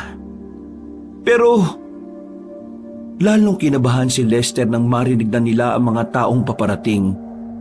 Natanaw na rin nila ang liwanag na nagmumula sa mga yon. Aling Nena, nandiyan na sila. Tara na! Umiling lang si Aling Nena. Sinubukan nitong hilahin ni Lester paalis pero nakapagtataka na parang ang bigat-bigat na matanda. Naniniwala ako na wala akong kasalanan dahil wala naman akong sinaktan. Ang gusto ko lang naman ay makapamuhay ng normal, ng gaya sa pamumuhay ninyo. Ano po bang pinagsasabi ninyo? Ayun! Ayun yung aswang! Tugisin yan! Wala nang nagawa pa si Lester. Tuluyan ang nakalapit ang mga yun sa harapan ng bakuran. Nagsisigawan ng mga tao. Makikita ang galit at pagkamuhi sa mukha ng mga yon. Tinutok pa nila ang mga itak at tubo sa direksyon nila. Makinig kayo! Hindi aswang si Aling Nena. Isa lang siyang simpleng matanda na gusto lang na makapamuhay ng maayos. Wala siyang ibang ginagawa kundi magbenta ng tinda niyang bangus. Isa pa, may diferensya ang binti niya. Wala namang aswang na ganyan, di ba? Manahimik ka! Wala kang alam! May nakarating sa amin tip na aswang ang matandang yan. Bilang may-ari ng palengke, poprotektahan ko ang mga tindero-tindera na maaari niyang guluhin. Patayin ang matandang aswang na yan! Hindi ako makapaniwala na aabot ka sa ganitong punto, Mang Santi. Bakit ba hindi ka nalang makontento sa negosyo mo? Pati buhay na matandang nananahimik pinapakailaman mo. Pwede ba? Umalis ka dyan! Palibasa masyado kang maunawain Kaya hindi mo napapansin kung anong kakaiba sa matandang yan. Umalis ka dyan! Aalis ako dito kapag napatunayan niyo ang paratang niyo sa kanya. Bigyan niyo ako ng katibayan na isa nga siyang aswang. Nakatalaga ng tatay mong siraulo. Umalis ka nga dyan! Ang sakit mo sa ulo Naghihiyawan na ang mga tao. Ang iba'y pinagmumura pa si Lester. May iba ring nagbato na ng tsinelas. Iho, sige na. Umalis ka na. Hindi pwede. Sasaktan nila kayo. Hindi ako papayag na gawin nila yun sa'yo nang wala naman silang sapat na basihan. Kasama! Unahin niyo muna itong binatang ito. Masyadong mapapel Ayun ang bala sa kanya. Sige, lumapit kayo. Hindi ko kayo uurungan. Tingnan natin ang tapang mo kapag nalumpo ka na. Walang ano-ano. May 4 na lalaking tumakbo palapit kay Lester. Sabay-sabay siyang sinuntok ng mga yun. Wala siyang nagawa. Kahit sumalag siya, umaabot pa rin ang kamao nila sa mukha niya. Taob si Lester. Hilong-hilo na ito nang muli itong bumangon. Nakikiusap ako sa inyo. Huwag niyong idamay ang binatang ito. Wala siyang kinalaman dito. Lumpuhin niyo yan! Ang protektor ng aswang ay kalaban din natin! Kumuha na ng tubo ang isang lalaki. Akmang papaluin na nito si Lester nang biglang nagbago ng anyo si Aling Nena. Ang 2 binti nito ay parang naging binti ng isang kangaroo. Lumabas ang malapad nitong pakpak na parang bulok na. Ang dila naman nito ay humabat na hati sa 2. Naging matulis ang ilong at namilog ang mata. Bagya rin tumaas si Aling Nena. Ang mahaba nitong kuko ay kasing talim ng bagong hasang kutsilyo. Bigla nitong hinagupit ang lalaking may hawak ng tubo. Tinamaan yun sa braso. Sirit agad ang dugo nito. Gulat na gulat naman ang lahat ng nakasaksi. Ang kaninang matatapang ay parang nabahag na ang mga buntot. Wala akong ibang hangad kundi ang makapamuhay ng mapayapa. Malayo sa gulo at malayo sa panganib na dala ng mga tao. Bakit ganito ang mga tao? Kahit wala kang gawing masama, masama pa rin ang tingin nyo sa akin. Wala akong kasalanan sa inyo. Nagtakbuhan na ang iba. Pero sa mga sandaling ito, hindi na mapigilan ni Aling Nena ang kanyang sarili. Nagwawala na ito. Lahat ng makikita nitong mga tao ay pinagkakakalmot nito hanggang sa mamatay. Aling Nena! Makailang tinawag ni Lester ang matanda pero wala na itong naririnig.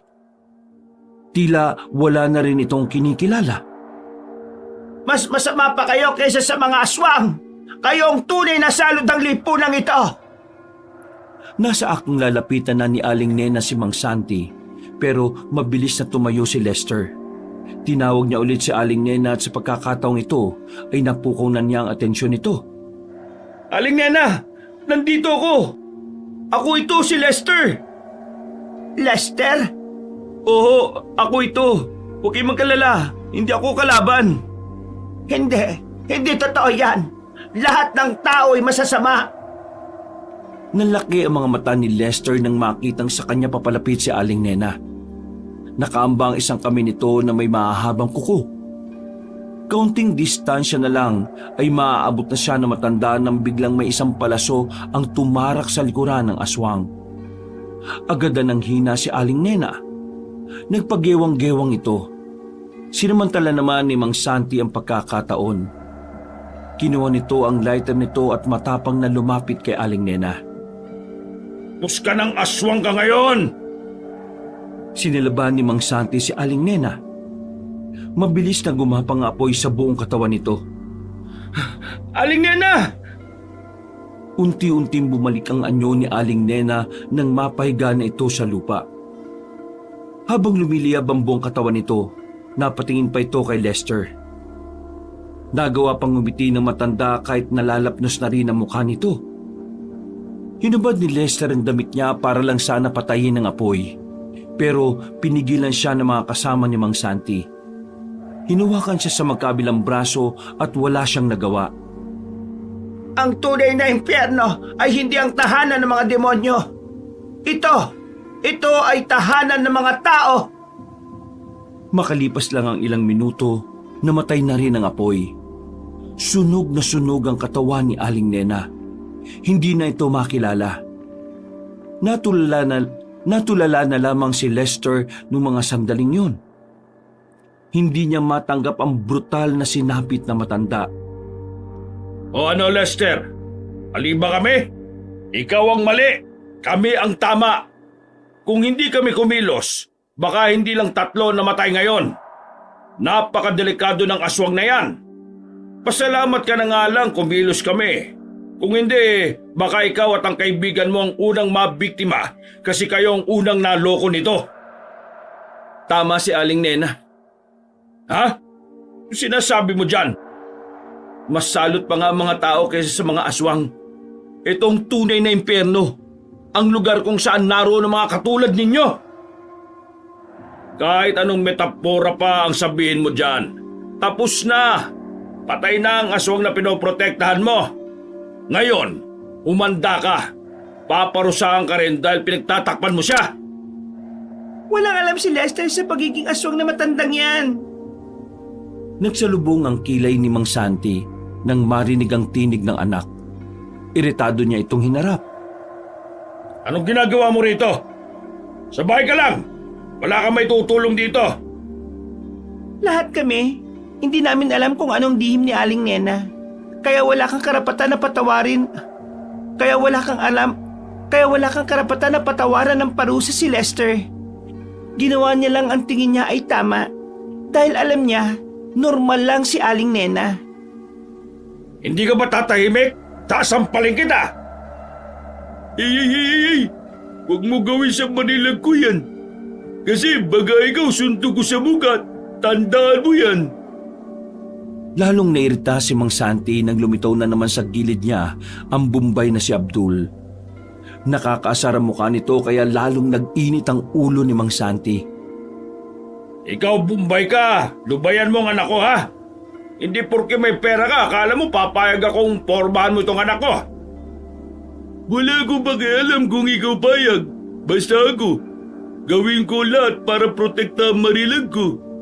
Di ako hintay kapalit. Di niya ako gusto, di okay din. Ang mahalaga, ako dito para sa kanya. Alisin nyo nga sa harapan ko to. Mamaya masipa ako to.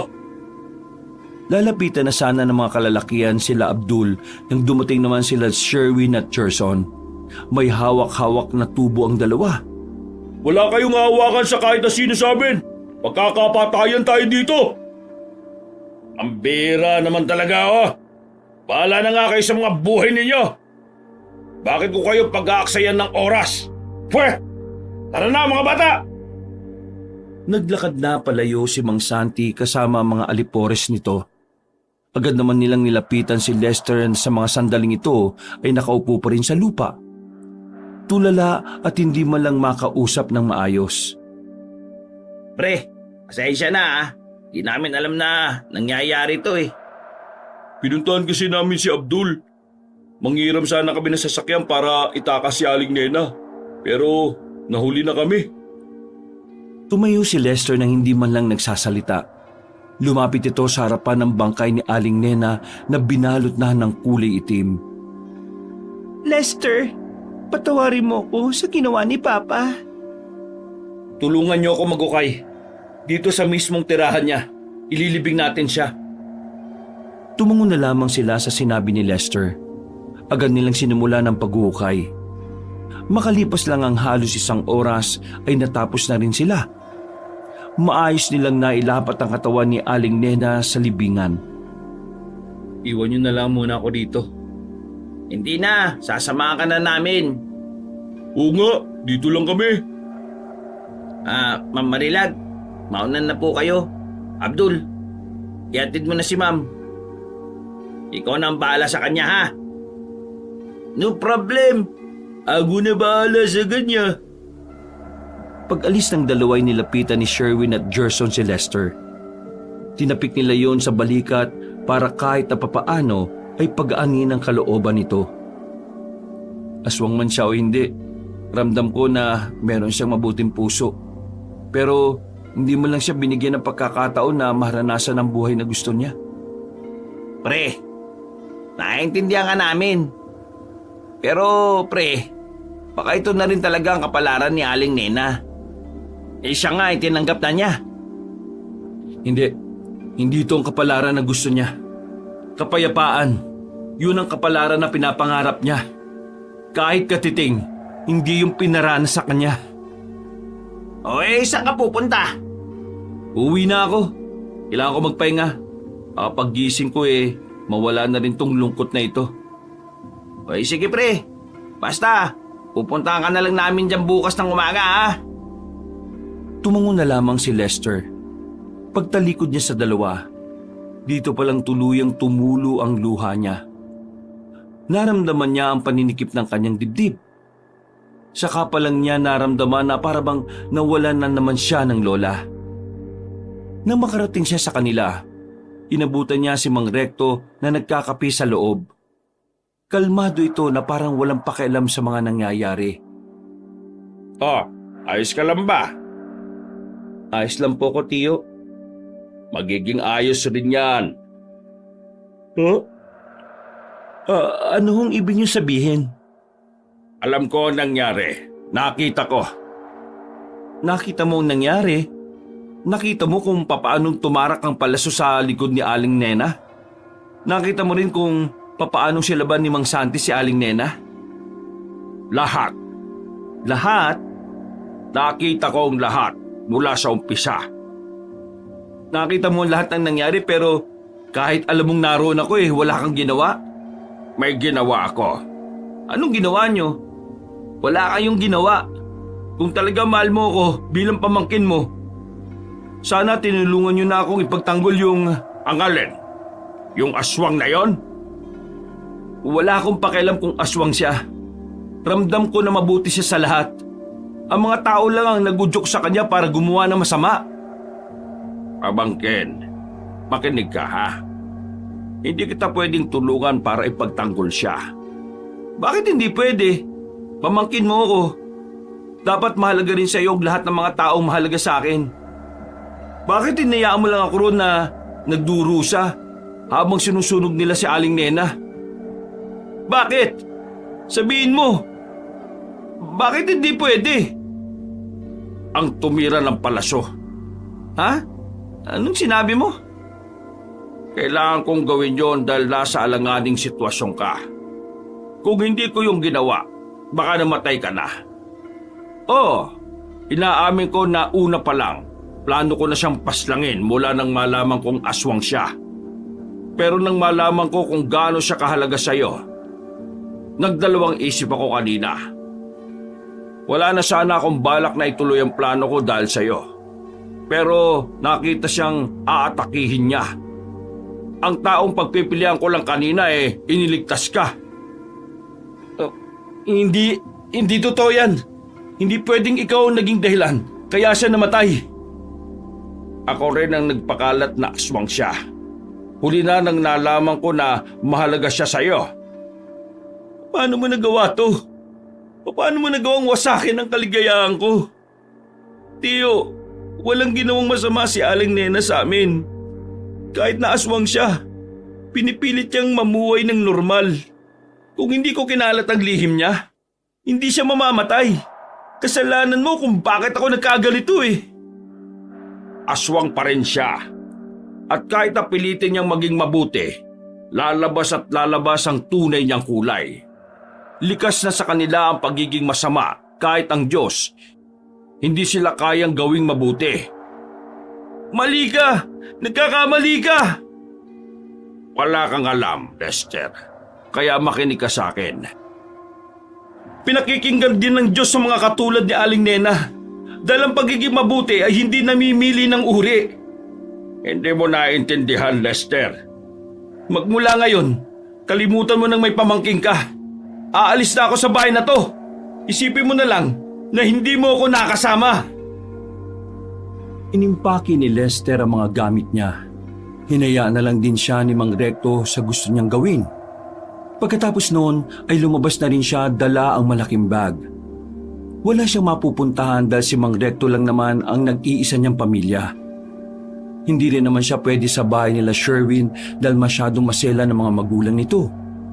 Kina Gerson naman, hindi rin pwede dahil may mga kapatid itong babae. At mas lalong hindi naman pwede kina Marilag. Bukod sa babae rin ito, malabong makasama niya si Mang Santi sa iisang bahay. Napaupo siya sa gilid ng kalsada. Nag-isip siya ng malalim kung ano ang pwede niyang gawin. Maya-maya, agad na pumasok sa utak niya ang Bombay na si Abdul. Para siyang nagkaroon ng pag-asa. Nagmamadali siyang naglakad at nagtungo sa karinderya ng Bombay. Iloko pala tiyo mo. Siya pala dahilan bakit patay matandang aswang. Pero tiyo mo pa rin siya. Dapat kayo usap maayos. Di dapat kayo sapawan ni emosyon ninyo.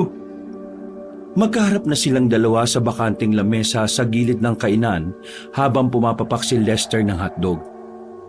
Di ko kayang makipag-usap sa kanya eh.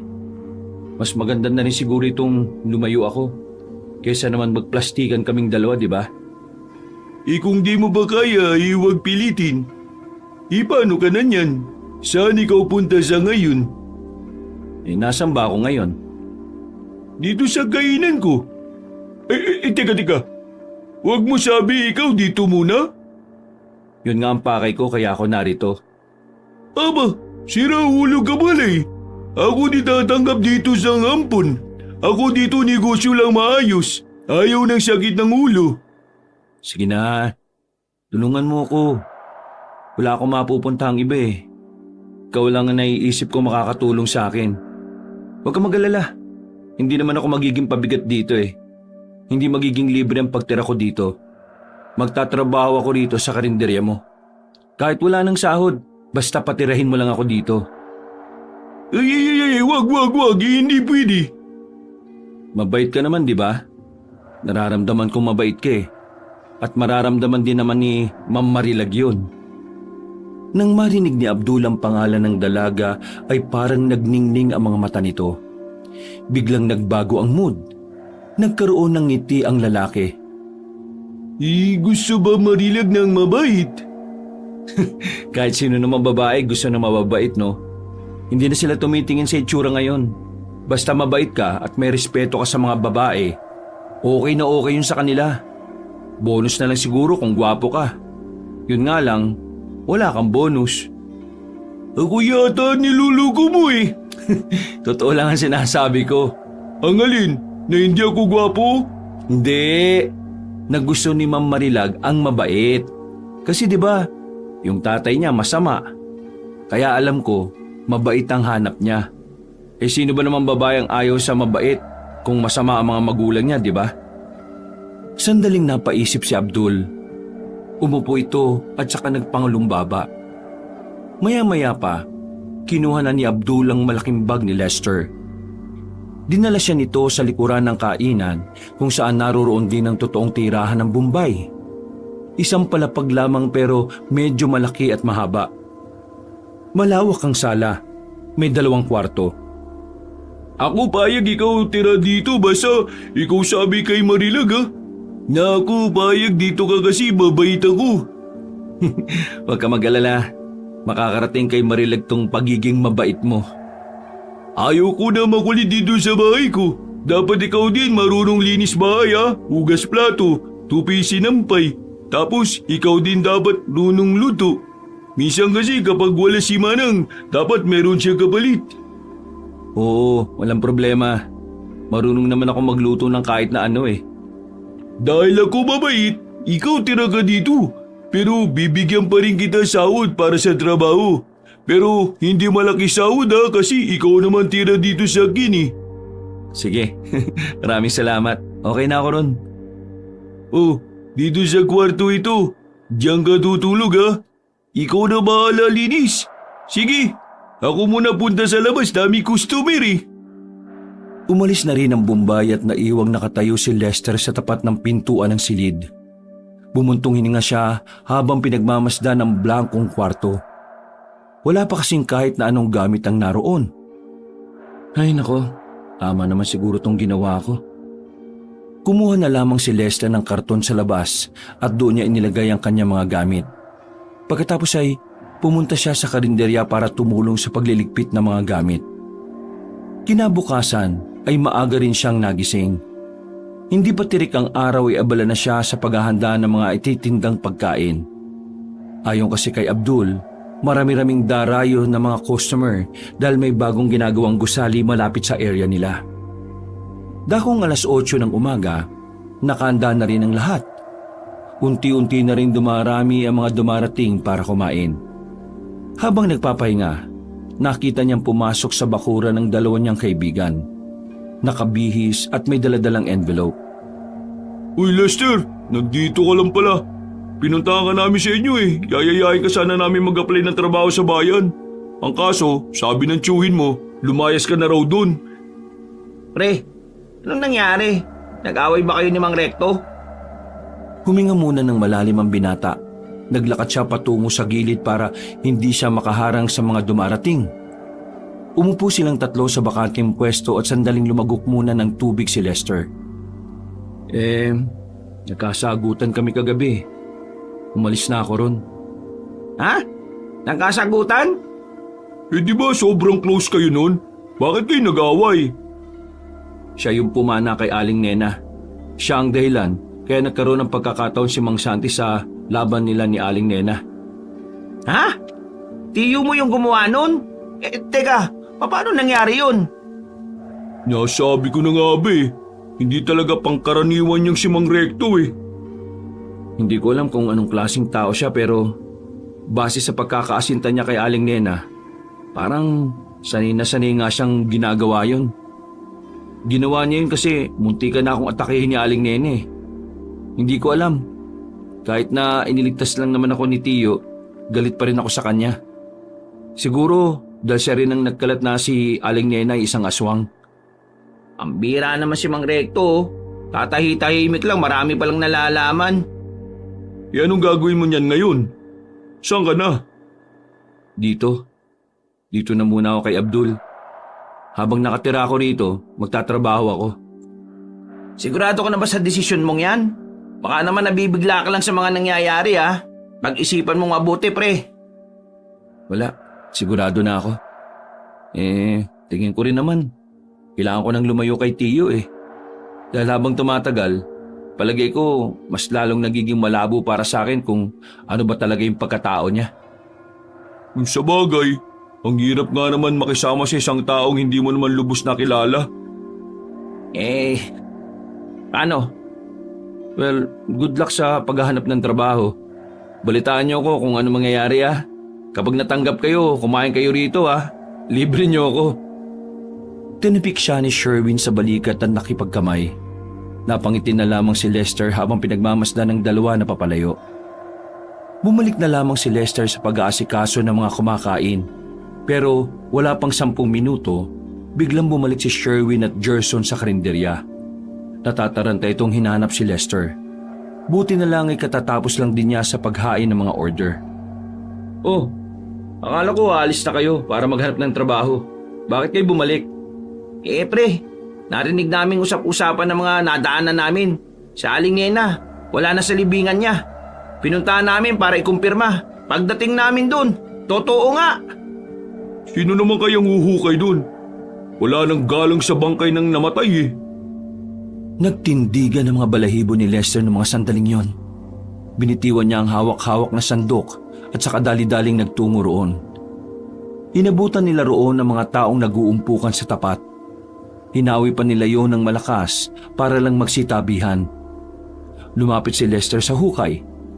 Sinuri niya ng maigi kung papaanong nabungkal ang lupa. Base sa nakikita ni Lester, hindi yun hinukay. Mas lalo siyang kinabahan ng maisip na baka nabuhay ang matanda. Ang kaisipang ito ay kaisipan din ng iba. Kaya naman hindi mawala sa mukha ng mga tao ang pagkabahala. Marami ang kinakabahan. Marami ang nababahala na baka bigla silang balikan ni Aling Nena. Pre, hinukay ba si Aling Nena o kusa siyang bumangon sa hukay? Hindi sumagot si Lester. Napapaisip din siya. Kahit na gusto niya ang ideya na makakausap niya ulit ang matanda sakaling mabuhay nga ito, hindi pa rin maalis sa kalooban niya na mabahala. Dahil kung muntikan na nga siya nitong atakihin ng buhay pa ito, hindi malabong mangyari ulit yun ngayong hinala nila ay muli yung bumalik sa realidad. Dahil sa pangyayaring yon, maraming tahanan ang nabulabog. Hindi mapakali ang mga residente.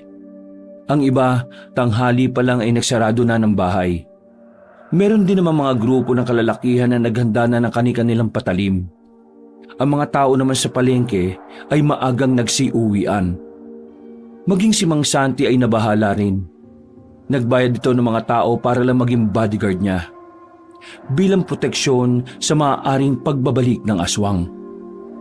Kung nabuhay siya, dapat siya ganti agad dito sa mga tao. Pero nasaan siya? Maging si Abdul na abala lang sa pagpaparami ng pera ay naintriga na rin dahil sa kumakalat na balita sa buong baryo. Hindi ko rin alam eh. Pero kinakabahan ako. Pakiramdam ko may paparating na dilubyo.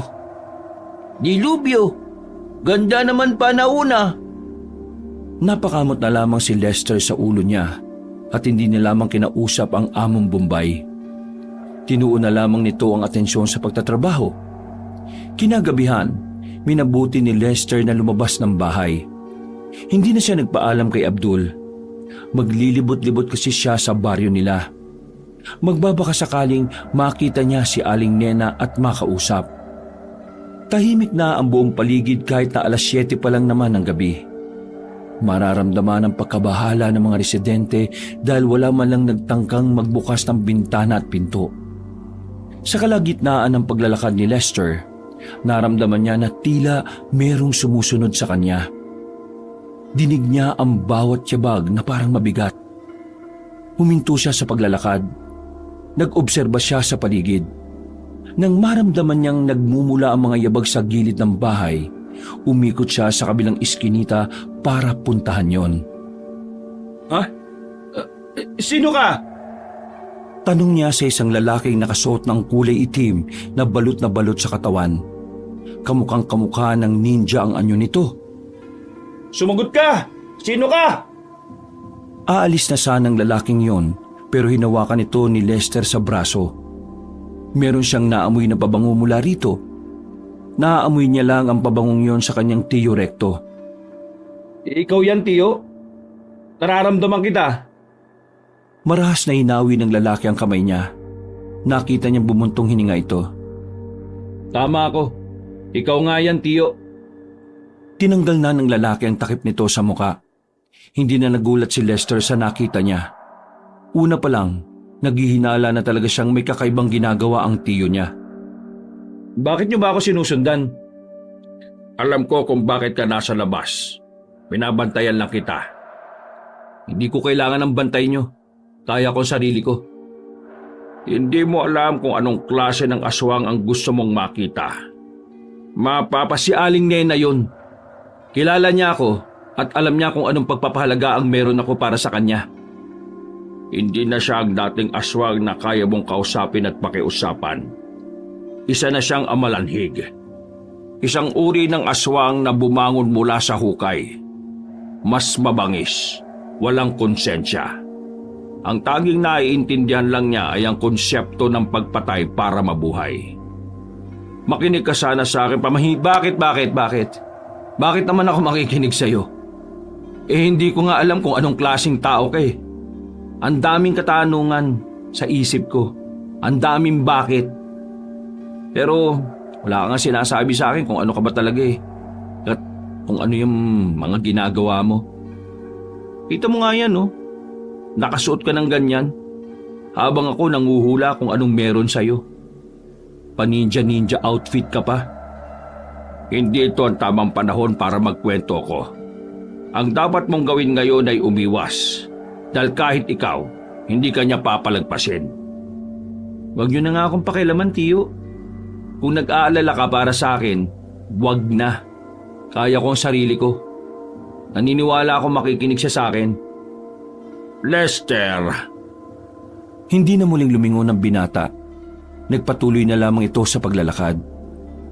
Walang puwang sa utak niya ang mga sinasabi sa kanya ng tiyuhin. Pinagpatuloy niya ang paglalakad. Wala siyang nararamdaman na kahit na anong takot. Ang tanging tumatakbo sa isipan niya ay kailangan niyang makausap si Aling Nena. Sa ilang minutong paglalakad ay nakarating na rin siya sa kakahuyan. Malamig ang parting ito. Dahilan para magsimulang magtayuan ang kanyang balahibo. Napatigil siya. May naririnig na naman siyang kakaiba. Kaluskos. Tunog na parang isang paniki na hindi niya malaman kung saan nagmumula. Hindi yun si Mang Recto. Sigurado siya ron. Kaya naman inisip na niyang baka yun na si Aling Nena. Kaunting lakad pa, nakita na niya ang matanda. Nakaupo sa likuran ng isang malaking bato. Tinatama nito ng liwanag ng buwan, kaya kahit na papaano ay nakakaaninag si Lester. Itim na itim ang buong katawan ni Aling Nena. Nakalbo rin ito dahil sa pagkasunog ng buo nitong katawan. Sobrang payat. Walang kahit na anong suot. Nang dahan-dahan na itong humarap sa kanya, nanlaki ang mga mata ni Lester. Parang ngayon na niya naramdaman ang kilabot. Malayo na kasi sa dating anyo na matanda ang kanyang nakikita. Parang bungo na ang mukha nito. Nangingibabaw ang matatalas nitong pangil na siyang nagdudulot din ng pagkautal kay Lester. Aling Nena, ako ito. Ako ito si Lester. Naririnig niyo ba ako? Wala siyang natanggap na tugon mula sa matanda. Sa halip, marahan lang na tumayo ng maayos sa matanda. Tila sinusuri siya nito at inaalam kung sino siya. Sumilay ang ngiti ni Lester dahil akala niya nakilala na siya ni Aling Nena. Yan, ganyan nga. Kilalanin niyo po ako, Aling Nena. Unti-unting lumapit si Lester. Pero bago pa siya makailang hakbang, nakita na niyang umangil ang aswang na si Aling Nena. Inatake siya nito gamit ang matatalas nitong kuko. Tila napako naman siya sa kanyang kinatatayuan. Sa pangalawang pagkakataon, iniligtas siya ulit ng kanyang tiyuhin. Humarang si Mang Recto at saka sinalag nito ng dalang itak ang atake ng amalanhig. Mabilis na lumayo ang aswang. Hindi na yun umatake pa ulit. Sa halip ay gumapang na rin ito palayo. Natulala naman si Lester. Hindi siya makapaniwala sa nangyari. Malakas pa rin ang tibok ng puso niya kahit na wala na si Aling Nena. Sinabi ko naman sa iyo, di ba? Hindi na siya ang dating matanda na nakilala mo. Tinipik siya ng malakas ni Mang Recto sa braso para matauhan siya. Saka lamang siya nahimasmasan dahil doon. Dumiretso ka muna sa bahay. Mag-uusap tayo tungkol dito. Sasabihin ko na rin sa iyo ang mga dapat mong malaman. Naglakad na palayo si Mang Recto. Napapikit na lamang si Lester. Bigla siyang na-stress. Nakaramdam siya ng hiya dahil totoong tama nga ang sinasabi ng kanyang tiyuhin. Makalipas sa mga sandali ay umalis na rin siya sa kinaroroonan niya. Umuwi siya sa bahay ng kanyang tiyuhin. Hindi pa tumatagal ng 1 linggo na wala siya roon pero aminado siyang miss na niya ang bahay na yon. Hindi nagtagal, nakabalik na rin si Mang Recto. Iba na ang suot nito. Hindi na ito nakasuot na parang ninja. Umupo ang matandang lalaki sa harapan niya. Inabutan muna siya nito ng dala nitong dalandan. Miyembro kasi ako ng mga manunugis ng Norte. Tumutugis kami ng mga mababangis na nilalang, partikular, mga aswang. Binata pa lamang ako, ito na ang gawain ko dito. Dito rin ako kumikita dahil binabayaran kami rito. Wala naman talaga akong balak na pasukin ng ganitong trabaho. Pero nung binata pa lamang ako, nabiktima ng mga aswang ang nobya ko. Hindi ko alam kung anong ginawa nila. Basta, kinuha nila yon at kailanman ay hindi ko na nakita. Walang nakakaalam ng lihim kong ito na kahit na sino. Ikaw pa lang ang pinagsabihan ko nito. Dahil pakiramdam ko, kailangan mo na rin itong malaman para magtiwala ka na sa mga sasabihin ko. Lester, marami akong alam pagdating sa mga aswang. At ang nangyari sa matandang yon, patunay lang na hindi ka dapat magtiwala sa mga aswang. Kagaya ng sinasabi ko, kahit subukan nilang magpakabait, may likas na parte ng katauhan nila ang kasamaan. Naniniwala ako na kaya nilang maging mabuti, pero sobrang liit ng tsansa. Hindi na ba talaga makakabalik sa dati si Aling Nena? Ang isang amalanhig ay parang kagaya ng mga nasa palabas sa ibang bansa. Kung tawagin nila zombie. Wala na siyang matinong pag-iisip na gaya ng sa isang tao. Ang tanging nasa isip na lamang niya ay kumain na lamang ng tao. Hindi siya mapapaamo. Mas mabangis pa siya sa isang leon na hindi pinakain ng maraming buwan. Kung hindi sana siya namatay, hindi sana ganito. Kung sisisihin mo na naman ako, ikaw ang bahala. Basta ginawa ko lang naman yon dahil alam kong sasaktan ka niya.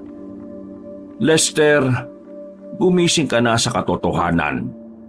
Kahit na anong gawin mo, aswang ang matandang yon. Kahit na anong gawin mo, hindi natin may aalis ang katotohanan na pwede ka rin niyang patayin. Bilang tiyuhin mo na lumalaban sa mga aswang, hindi ko hahayaan na mangyari yon. Magalit ka na kung gusto mo magalit. Pero ang iniisip ko lang dito ay ang kapakanan ng mga tao. Pati na rin ang kapakanan mo. Ano ho bang gagawin mo ngayon? Papatayin mo ba si Aling Nena? Yun lang naman ang natitirang paraan para hindi siya makapaghasik dito sa atin, Lester. Kaya, kailangan mo nang masanay na hindi isipin na siya pa rin si Nena. Ibang nilalang na siya. Wala na siyang kaluluwa. Huminga na lamang ng malalim si Lester. Wala na siyang magagawa kundi ang tanggapin na lamang ang sinasabi ni Mang Recto. Dahil ngayon, kumbinsido na siya na si Aling Nena ay isa ng mabangis na nilalang. Pasensya na po sa mga nasabi ko. Lahat ng yun dala lang ng emosyon ko. Hindi naman ako nagalit sa iyo dahil naiintindihan kita. Kaya nga, hinayaan na muna kitang magpalamig. Dahil alam ko, hindi rin naman madali sa iyo na tanggapin agad. Lester, ibalik mo na ang mga gamit mo. Bumalik ka na rito sa bahay. Hindi ako sanay na kumakain ng walang kasabay. Tumango si Lester bilang pagsang-ayon. Kaya kinabukasan, pinuntahan niya ang karinderya ni Abdul at nagpaalam na rin. Bumalik siya sa poder ng kanyang tiyuhin. Sa mga sumunod na araw, naghanap na lamang siya ng trabaho. Sama-sama pa rin sila nila Gerson at Sherwin sa iisang trabaho. Makalipas ang 2 taon, naging maganda ang takbo ng buhay ni Lester. Tumaas na ang sahod nila sa trabaho bilang mga trabahador ng isang factory sa bayan. Bukod pa rito, mas lalo ring naging maganda ang samahan nila ni Mang Recto. Kapag walang pasok si Lester sa trabaho, palagi siyang nakikipagkwentuhan sa kanyang tiyuhin tungkol sa mga karanasan nito. At lalong-lalo na tungkol sa mga aswang. Nagiging interesado na rin kasi si Lester sa mga aswang dahil na rin sa mga nangyari. Sa mga nagdaang taon, hindi na rin muli pang nagparamdam ang amalanhig na si Aling Nena. Naging payapa ang kanilang baryo. Inakala ng lahat na hindi na muli pang mababalot ng kababalaghan ang lugar nila. Kaya karamihan sa mga residente ay mga kampante na. Kailangan pa ba natin magregalo kay boss? Wala akong maiisip kung anong ireregalo sa matandang yun Pauwi na ang magkakaibigan ng gabing yon. Maghapon silang nagtrabaho kaya ramdam na ramdam nila ang pagod. Maya ka naman kung di ka magre-regalo, no? Christmas party nga, di ba? Nung nakaraang taon, ikaw lang yung walang binigay Di naman kasi sinabi na dapat magregalo. Ang sabi, kung gusto lang daw. Sus, napakakunat mo talaga, Sherwin. Magregalo ka naman, no? Marami ka naman pere. Puro ka ipon, wala ka naman binibili na gamit. Nagtawanan na lamang ang tatlo at saka pumara na rin ang masasakyan. Pag-uwi nila sa baryo ay nagiwahiwalay na rin sila ng landas. Maaga pa rin kasi ang pasok nila kinabukasan. Hindi sila pwedeng mawala sa trabaho dahil sila ang kasama sa mga inaasahan ng boss nila. Kinabukasan, hindi pa man nakakapagilamos ng mukha si Lester, ay may nakarating na kagad na balita sa kanya. Nasa bakura na kagad nila si Sherwin. Kausap ang kanyang tiyuhin na parehong nababahala mukha. Oh, bakit hindi ka pa nakabihis? Maaga tayo 6:00 na Nagtataka lumapit si Lester sa dalawa. Hindi maipinta ang mukha ni Sherwin sa mga sandaling ito. Uy, bakit ba ganyan ang mukha mo? Yung boss nyo raw, patay na. Ha? Paano patay na? Sigurado ka ba rito, pre? Yung papa ng kapitbahay namin, yung nagpasok sa factory. Kasama niya ro si boss kagabi. Pinatay si boss ng aswang. Otomatikong nag-init ang mukha ni Lester dahil sa kaba. Nanlabigdid bigla ang kanyang palad at nagtayuan ang mga balahibo niya. Ang sabi ng tatay ni Randy, pauwi na sila galing inuman. Bigla na lang daw may humarang sa daraanan nila Isang nakakatakot na nilalang daw. Kulay itim lahat ng katawan. Parang sunog. Tapos kalbo. Binasag ng nilalang yung salamin ng kotse nila. Tapos pilit silang kinukuha. Nakuha yung isa sa kasamahan nila. Tapos kasama rin si boss. Nasa ospital nga rin yung tatay ni Randy. Pero mas nakakangilo pre yung nangyari sa boss natin. Natagpuan siya na ulo na lang yung may laman Yung pangbaba niyang katawan, buto-buto na lang. Kung alam ko lang na mangyayari to sa kanya, di sana bumili na ako ng pangregalo sa kanya. Hindi maipaliwanag ni Lester ang mararamdaman niya sa mga sandaling yon. Nangyari na minsan lang niyang napanaginipan yon. Tiyo, nagbabalik na siya. Umagang-umaga ay lumarga na sila papunta sa kung saan natagpuan ang bangkay ng kanilang boss. Hindi na sila pumasok noon dahil sigurado silang gulantang ang lahat ng nasa factory. Pagdating nila sa lugar, inabutan pa nila ang mga pulis na iniimbestigahan ang katawan ng biktima. Nakatakip na yun ng itim na tela, pero nasisipat pa ni Lester ang nakalitaw na kalansay ng paa ng boss nila. Hindi maiwasan ni Lester na hindi mangilo at kilabutan.